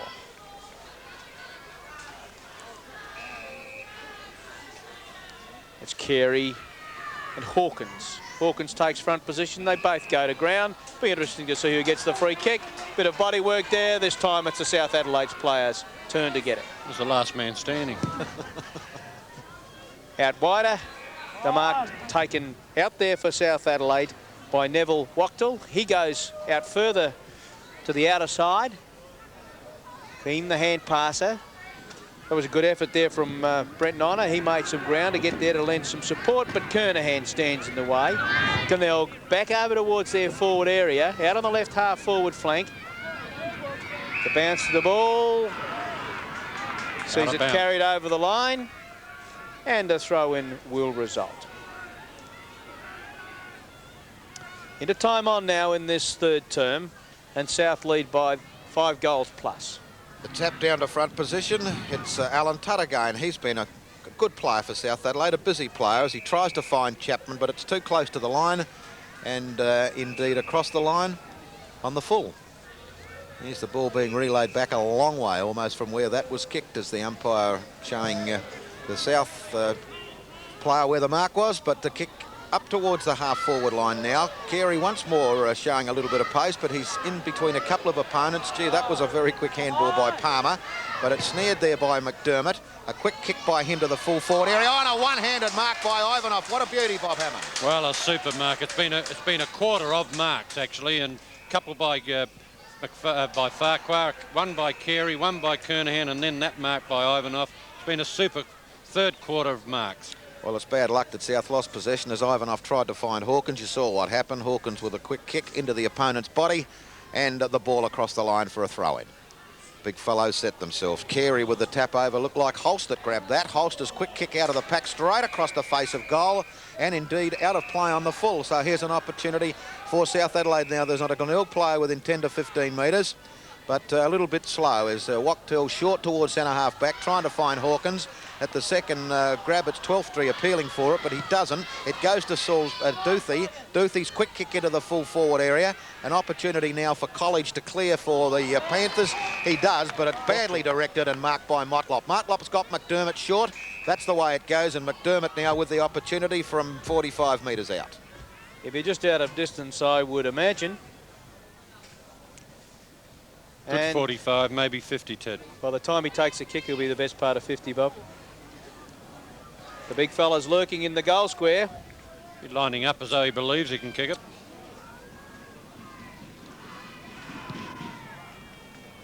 They set in the goal square. No mark taken. Finally bounces onto the behind post for the throw-in alongside that position. 77 points to 44 and South Adelaide lead. Glenelg are in attack and time running out in this third term for them. We're into time on. Holst couldn't work the ball clear. Pack up of players. There's a quick snap towards goal, but offline. Just a minor score. 7-3 Glenelg. When they need goals, South 12-5. So the kick-off to be taken by Stewie Palmer. Martin is showing some pace, looking for the ball, but it's not directed to him. It's Wachtel at centre half back that takes a good mark from the kick of Stu Palmer. Wachtel about to line up as the siren sounds for three-quarter time, with South Adelaide leading convincingly. With some 5 goals to the difference, but Brenton, to my way of thinking, that's one of the best quarters of football I've seen for marking ability. We had some super marks in that quarter. We're about to see one here, Bob, with Michael Farquhar. We mentioned him at half-time. I was impressed with his game till then, even though Corns have got a couple of goals. But look at that ability to ride up over the back of the opponent there and take a fine mark. He took 2 of those in that quarter. Well, they were replicas of each other, and on that occasion, Graham Corns was under both of them, and on that occasion, he came off certainly second best and had to leave the field. Yeah, well, of course, that was brought on by the fact that the players upfield kicked the ball too deep to him, Bob, or he led too early and too fast. That's what they call a hospital kick, isn't it? You certainly don't like being underneath those, but it actually meant that Corns came off the ground after that with a neck injury that resulted from that particular mark of Farquhar's there, and whether it was coincidence or not, I don't know, but it seemed to be around about that time that the Bays played their best football probably for the game. Well, they got their act back together. I felt that Tutt and Chapman in particular kept ferreting balls out of the centre along with Bennett. On the other hand, I thought that McDermott was a player that kept continually trying to do something for the Bays, but with a 5-goal-2 break, one would think that South's safe, but you never know in this night football.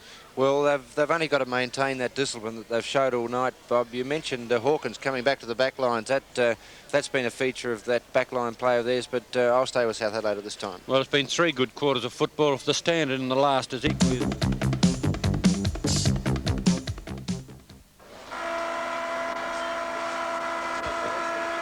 Start of the last quarter in the Escort Cup game. Glenelg 7-3 are trailing South 12-5.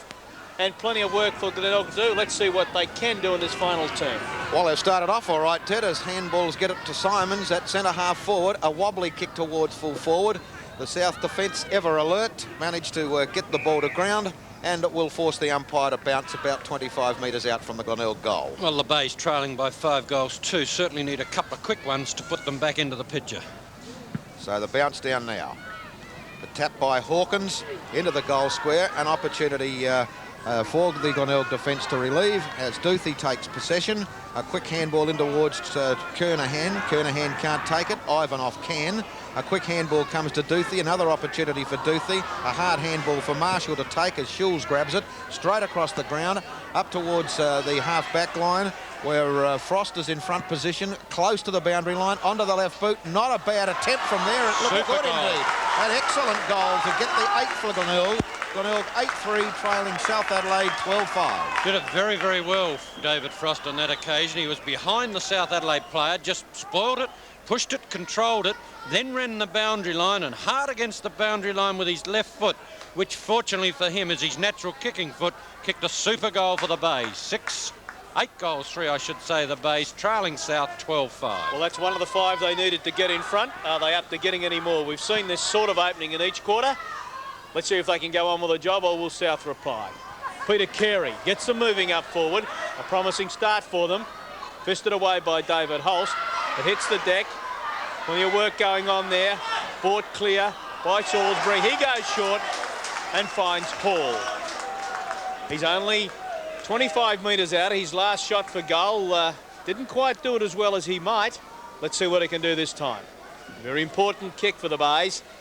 A lot on the shoulders of the young fellow. He's equal to the task as he steers it across the face of goal, unfortunately, and just the minor score. 1 point only. Teddy, I understand the coach of Glenelg said if they can get the first 2 goals, they can win it, and he'd be disappointed with that kick. Well, that was the opportunity for them. Stewie Palmer takes the kick in, goes to the outer side. Off the hands of the pack. Knocked forward again by the Bays. Carey on the ground, the ball held to him. Not to say they can't get back in and get another goal. They're in the forward line, but they trail 8-4 to 12-5. South have made the running. They led by 12 points at quarter time, 24 points at half time, and 32 points at three-quarter time. Well, Carey with a tap. That could be a free kick to Scott Salisbury here for Glenelg. Got one a bit high, and indeed it does get the possession. Salisbury now high into the full forward, looking for Kernahan. Kernahan from behind has got it. A good kick to position. Big fella from behind, but an excellent pair of hands, and judged that beautifully. So a kick only 20 metres out for Steve Kernahan. Well, he's had a great season, young Steve Kernahan. He's been one of the 2 very, very consistent players for the Bay, and played a super game on Saturday, and from 20 metres out has added another goal for Glenelg, and that's answered the coach's wish. That was Stephen Kernahan's 2nd goal and Glenelg's 9th. 9 goals 4 to 12-5. Let's have a look at the kick in. Kernahan's too deep on this occasion, but his spring and his height is just a bit too much for the South Adelaide opponent on that occasion, and took a super mark. By gee, he displays some maturity well beyond his years, Bob. Yes, well, he's a great player, Teddy, and one of the players that will see the resurgence of the Glenelg club, providing they can hold him for as long as they would like. Well, with 2 big men in the side like Kernahan and Carey, they must be a better side than they've shown on the scoreboard on a Saturday afternoon. However, Carey got the tap down. Glenelg went into attack, and once again it's Robin White helping to form a very solid half-back line for South Adelaide. Goes out wide now. The leads are on out there, and the mark taken by Stephen Keane. Centre wing, grandstand side. A long kick towards the forward pocket. In front, Brooksby. Butler couldn't handle it. Left the way clear for Chapman to go through. Players pack up.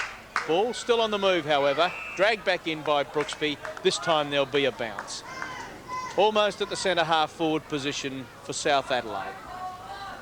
58 points to 77, South lead. Carey's tap down. Taken away by the Bays through Peter Maynard. And finally back into attack from Schulz for South Adelaide. Hits the deck. Oh, gee, there's a player. Hits solidly in the head. Maynard. He's in a bit of trouble. But getting to the feet, will he be able to take the kick? Always helps if you do get a kick. Down he goes. Blanc. From the back pocket now for the Bays. Peter Maynard's kick doesn't cover the territory he would have liked. Carey underneath it. Back onto it. Well done. The hand passing's good. Finally comes out to McDermott. Down towards the forward area it goes. Somebody jumped into the back of somebody, and it was Holst. He was had too much height giving away to Stewie Palmer, and he offended that player. Takes a kick from centre half back towards the outer side. Again, the fist away.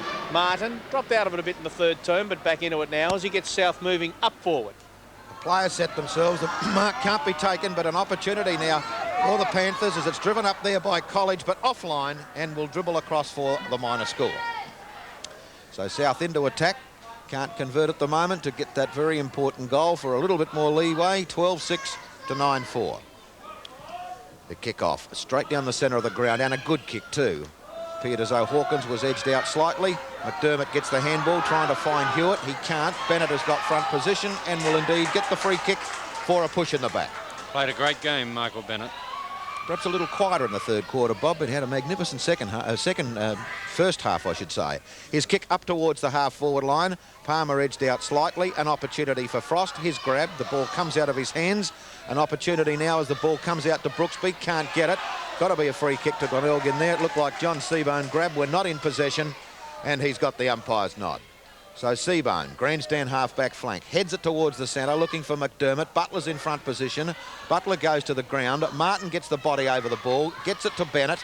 Bennett's handball over giving Salento the opportunity. It's South Adelaide into attack, into the full forward area. The big fellows setting themselves. The mark can't be taken. An opportunity for Schulz. Tried to get through the pack, loses it. Conda gets the handball out to Chapman. Over to Tutt. Tutt back to Chapman. Chapman around the body. The whistle is gone, but it's deemed a throw from Tutt to Chapman.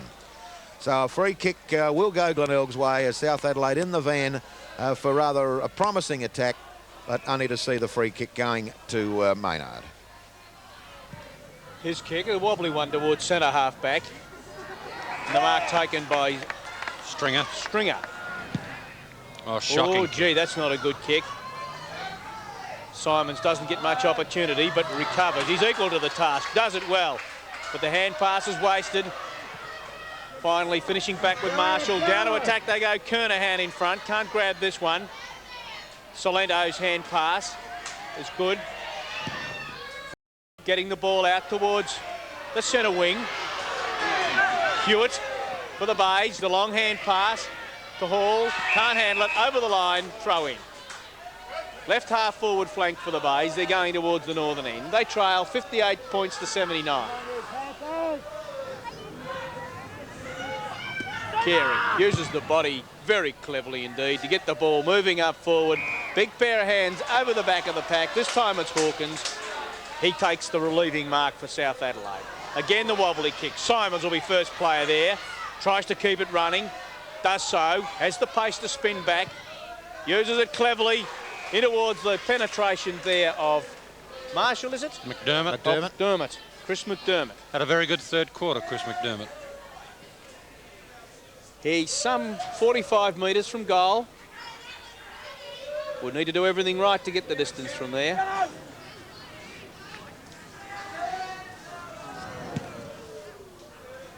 Into the goal square it goes. Big pack of players.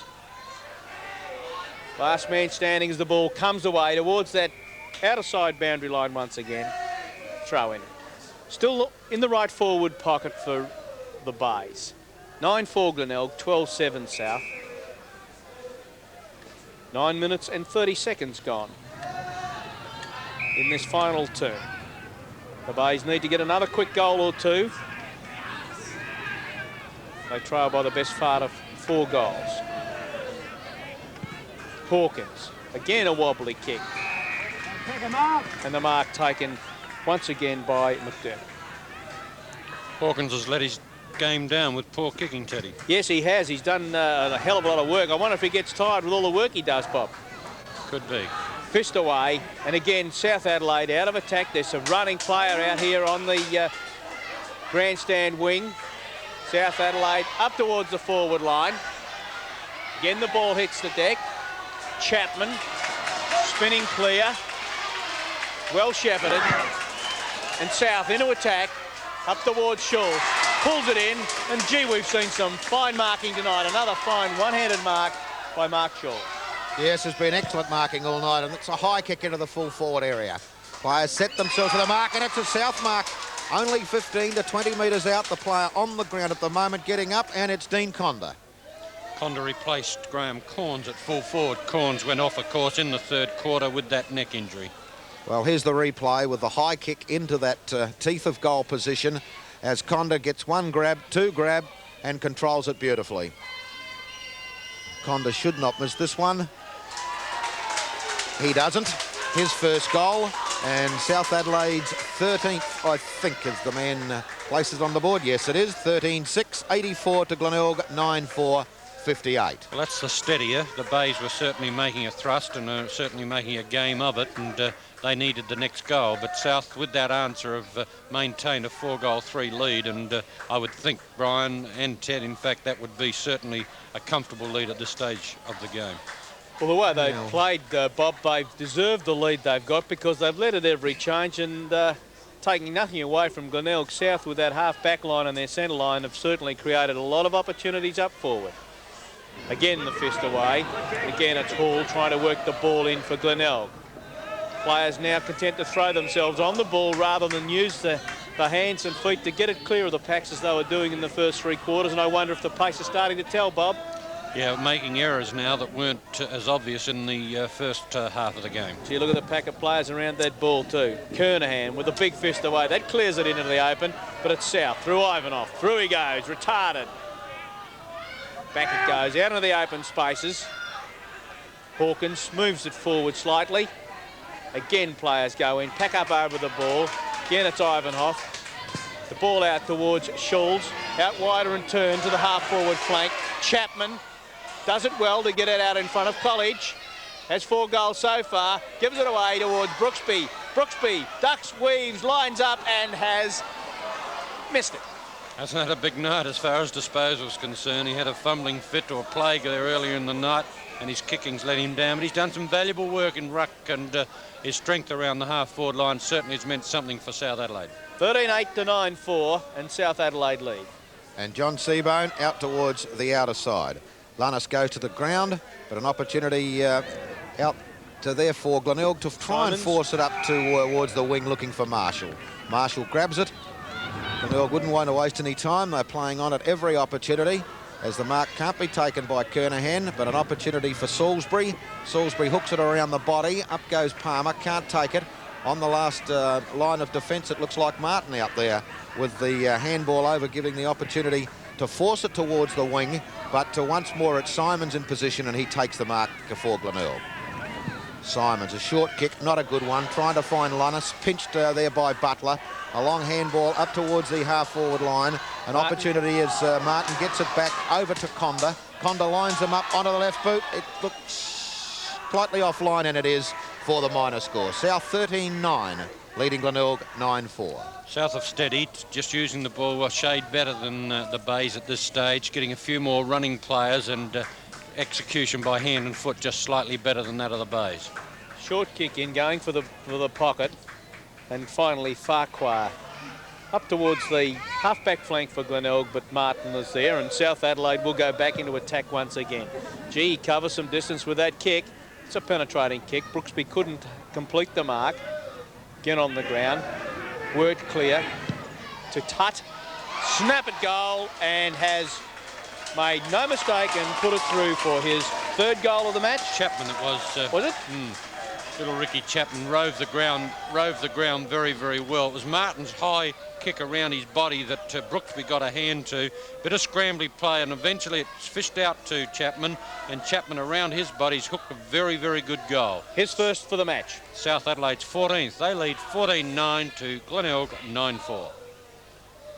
Well, 5 goals, 5 is certainly more than you want to be looking at from the Glenelg point of view, Bob. It's going to be very, very difficult for them to pick that up, and looks as if South Adelaide might indeed get back towards getting towards the finals, where they consider themselves the kings of night football. Well, it's Bennett over to Schulz. Schulz has got the run of Martin. Martin up towards centre half forward. Players throw themselves over the body at the moment. Forced out into the open spaces, giving players the opportunity. Butler on hands and knees has got the ball underneath him with a couple of players on top of him. And the bounce has been forced on that outer side half-forward flank for the Panthers. Kernahan, one of the ruckmen there.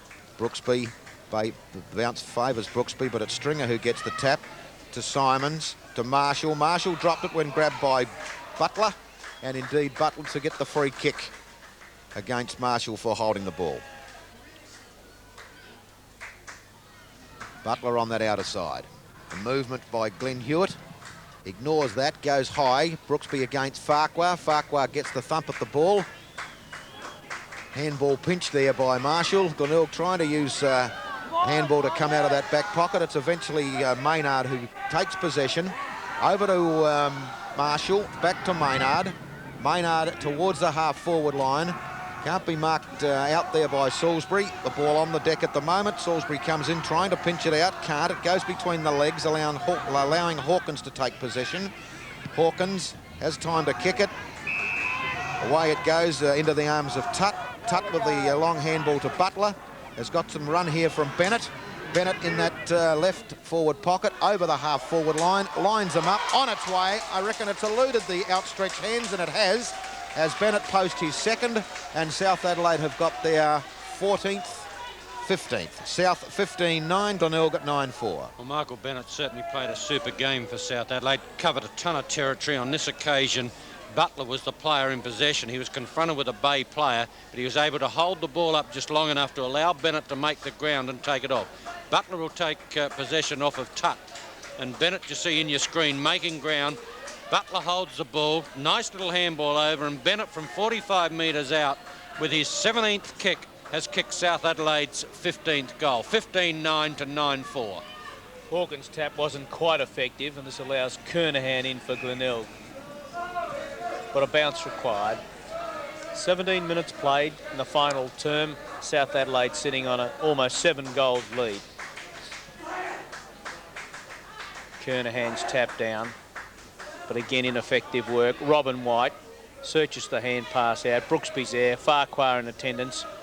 Taking the ground. Brooksby gets it up this time and does it well. Conda is there. Deep into attack it goes, and South Adelaide can do no wrong at the moment as Conda plays his second goal. He's only come on in this final term. He's kicked 2, and 16th goal for South.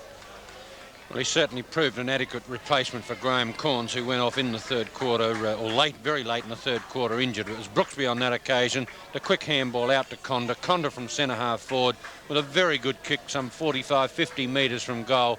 Registered South Adelaide 16th goal. 16-9 to 9-4 with South Adelaide a stranglehold on the game. No fumble there from Brooksby. That was beautifully controlled, that ball, Bob, wasn't it? You think I've been hot on him? Oh, no, I think what you said has been more than accurate, because he has indeed had the fumble. An extra player in the square by the sound of things. It's going to be a South Adelaide free kick, and Hawkins from the centre circle. Been well served by Hawkins tonight. He's worked tirelessly for South. Hawkins a little towards the outer half-forward flank. The whistle is sounded. A free kick going Maynard's way. Maynard uses handball to get it over to Seabone, was it? On to Stringer. Stringer grabbed, shrugs the tackle. Has time to get the kick. Will seek Kernahan. Kernahan in the pack, surrounded by a couple of opponents. Can't take it. Onto the deck it goes. The hard-working Robin White is there, is grabbed.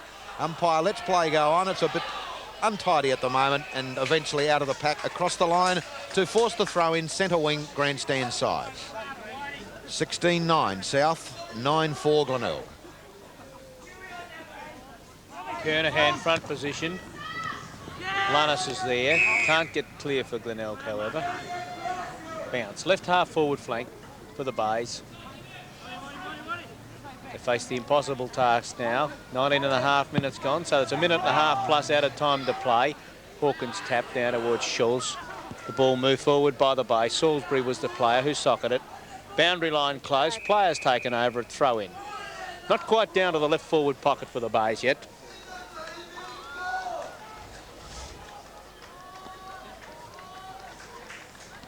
Tap down this time by Carey. Bays with a chance. Salento for South. Frost was in the way. Play going through there was Herco, but he couldn't get it clear. Finally it finished up with Chris McDermott. He was well tackled, or the ball held to him, nullified it, and another bounce down required. Kernahan going back, a long kick behind the play. Herco through, tapped over the line, throw in again. Still between half forward and forward pocket for the Bays. 58 points to 105. Herco doing the ruck work. Ball hits the deck. White is there, bundled off the ball, holding the ball. The free kick goes the way of Glenelg's Leon Twelftree. Ball wobbles one off the side of the boot. This allows the South defence to intercept, although the mark was dropped. Oh, gee, there was a straight into the pack, a charge, and a free kick will be paid, I guess, against Hall. The player to receive it will be Neville Wachtel, the boy from Mount Gambier, who's performed very creditably on that last line of defence tonight in a very strong South Adelaide back line. Towards the half-back flank, Kernahan up, and there's another mark that would certainly bear some consideration in the mighty mark tonight. Towards centre half forward, the fist away, Butler. Kicked away by South, just a short kick. Oh, gee, that was a nasty one there, but McDermott was equal to the task, and finally coming out of defence was White again. He finds Bennett. Bennett in turn finds the run of Martin. He penetrates through half forward towards the forward pocket. Hewitt on the lead, thump right into the bread basket and 35 to 40 metres out from goal. Moved the ball well from the half-back flank on that occasion, South. Running players, handball, correct delivery. Hewitt, great opportunity, about 35 metres out, dead in front. Yeah, a magnificent pass there by Martin, giving Hewitt the opportunity. Specialist full forward in bygone days. His second goal, and South Adelaide finishing it off beautifully, Bob. Well, 17 goals in the short and abbreviated game as we're playing tonight is a remarkable effort. Bennett, the handball there, support from his fellow teammate, the beautiful delivery, and basically Hewitt, all he had to do was waltz into that, and of course made no mistake with the kick. 17-9, 9-4. Coming up to the 23-minute mark in this final quarter. Kernahan with the tap. The opportunity now for Holst to go into that full forward area after the handball from McDermott. Carey in front position, knocked away from Carey. The ball on the deck appeared to be hurled to the player's chest, and the umpire to bounce 25 metres out from the Glenelg goal. Jack Hilton to put ball to ground. Carey stands his ground. Hawkins comes over the top, forces it out in the open. Motlop gets it, handballs it, hoping to retrieve it. He doesn't. The South defence once more coming out through Ivanov, across their half-back line towards centre half-back. Martin is there. Bennett. I keep calling him Martin when I know it's Bennett, with a quick handball over to Honour. The kick up towards the half-forward line, and the mark taken by Seabone. Seabone now between the half-back flank and the centre wing position. Had a lot of work to do, the Glenelg defence. It's not a bad-looking kick, just short of the half-forward line. Palmer contests, can't take the mark. The ball on the deck enables Kernahan to go short over to Herco. Herco now, a long penetrating kick to full forward. Can Carey get there? No, he can't. It's knocked away towards the boundary line by Hawkins, and indeed over the boundary line for a throw-in in that left full forward pocket for the Tigers. 17-9 South Adelaide, Glenelg 9-4. South have added 5 goals in this final term to Glenelg's 2, and just continues the dominance that South have had for the night. The ball on the ground. White once again, he's been a strong player across half-back. Finally bundles it over, and South prepared now to play out time. White, Wachtel, well supported by Ivanov and Palmer, have been a very, very good back line. But I might add that Hawkins always seems to be back there to help him out. Hawkins with the tap down. South work it clear from Salento across to Wachtel. He's lost it this time. Continues to battle on the ground, throws it clear, and will be pinged for that indiscretion. The free kick going the way of Simons. Tony Simons. Good kicker of the ball. Lets one go.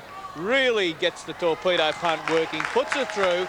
His second for the night, and a belated goal for Glenelg. 10 goals for now the Bays. Still trailing South Adelaide, 17 goals 9. Yes, Simon's been a useful performer on his wing, probably shaded on the night by Martin, but he's had something like 14 kicks and 3 handballs and a couple of goals, so it makes it a pretty useful performance. Umpire Charlesworth to take the bounce down in the fading moments of this game. Brooksby gets the tap. Picked up and delivered quickly by Chapman towards the half-forward line, only to find Seabohm. Over to Stringer. Stringer's handball, as the siren sounds, goes to Mark Hewitt, with South Adelaide running out very convincing winners in an entertaining game. South Adelaide 17-9, 111 points.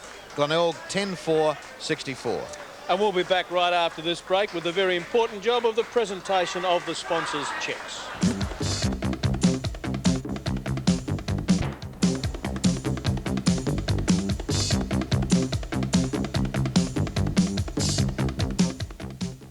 Welcome back to Thebarton Oval, and tonight Glenelg going down by 55 points. With me, Peter Carey.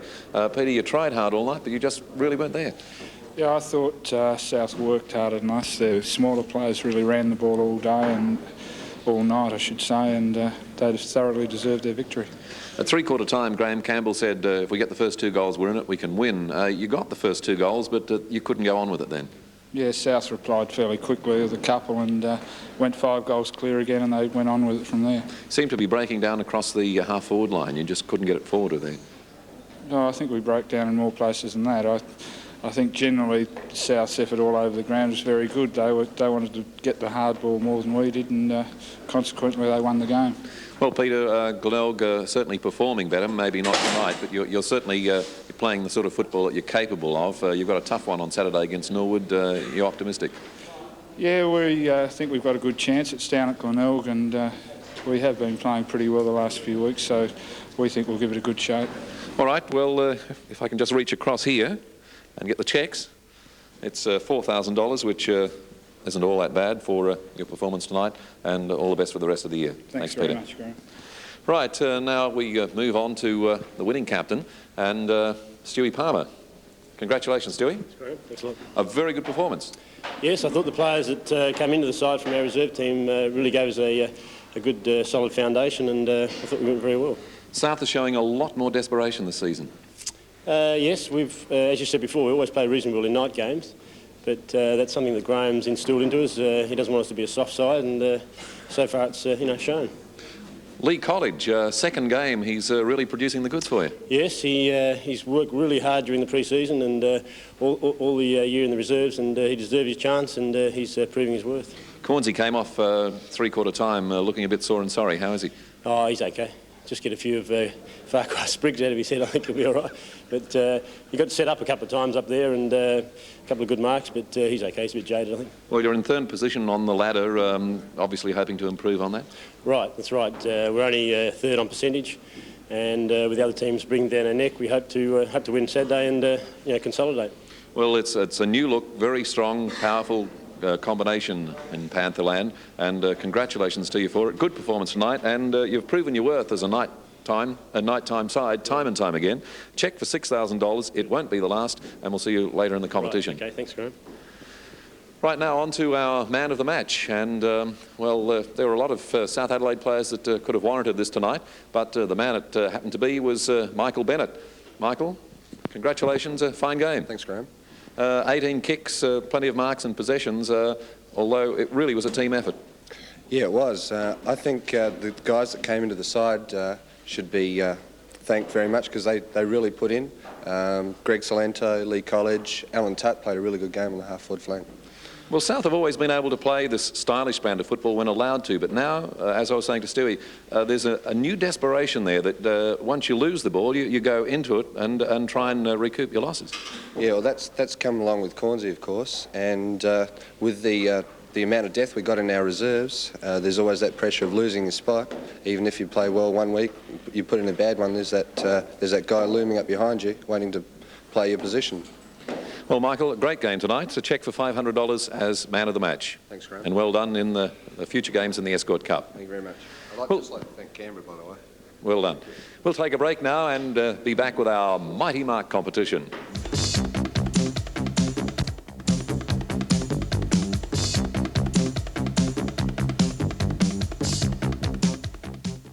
It's time now for our Mighty Mark competition, the chance for you, the viewer, to win $1,000 compliments of the SANFL. And let's look at the Mighty Marks compiled so far by our commentators. Mighty Marquet was by Shane Butler 22 minutes into the last quarter of the match, South versus Woodville. To Bickler there, but Max Parker from behind. Good mark, the second good mark by Parker in this quarter. Took too long to kick it, kicked it into his opponent in Hewitt. It ricochets over to Haitley. Here's a lay-down one for South Adelaide as it goes to Butler. Butler just flicks up. Not a Woodville player within 15 to 20 metres. Did it easily as Butler puts the 10th goal on the board to South Adelaide. Mighty Mark B was by Peter Johnston 10 minutes into the third quarter in the match North versus Torrens. Lining them up now, very deliberate. The kick on its way, it's across the face of goals. Coming back a little bit of Torrens mark almost on the goal line. Player flew well, could be right up for the Mighty Mark. Peter Johnson. Peter Johnson, a big grab, judged the ball perfectly, floated in across the pack, two hands to the ball. Mighty Mark C was by Dexter Kennedy 25 minutes into the third quarter in the match Port versus Centrals. Anderson goes for the tap, tries to get it to Clifford, but there'll be a free kick there as it's much too high. It's worthwhile repeating that statement. Anderson went for the tap and in fact won the tap. Centrals would work it down the wing and a great mark in there to Kennedy. Might be worth putting that one down. Mighty Mark D was by Roger Luders 7 minutes into the second quarter of the match Sturt versus West. Borchard got the support as Reckner into the full forward area. Oh, Luders, what a mark. Used the body beautifully. Bob Hammond. Super mark, just held the body against the Sturt player on that occasion and then pulled it in one hand.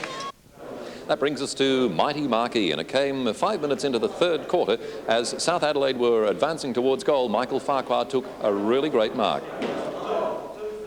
In a night of great marks, probably some of the best marking seen in night football in South Australia or in any other night competition, Mike Farquhar took two great marks. This was one of them. South Adelaide attacking. Graham Corns was the launching pad, a man who's taken many spectacular marks himself. This time could only look in horror as Mike Farquhar took a superb mark, and he took another one a little bit later on, and Cornsy's still suffering from it. But that will be Mighty Mark E. Right, that's just about it for tonight. A great game we saw from South Adelaide's point of view. They're advancing now, of course, to the first semi-final, and there they'll meet Port Adelaide. Well, next week in the Escort Cup, it's Norwood versus Torrens. I certainly hope you can join us. On behalf of the commentators and the crew, Graham Goodings wishing you a very good night from Thebarton Oval.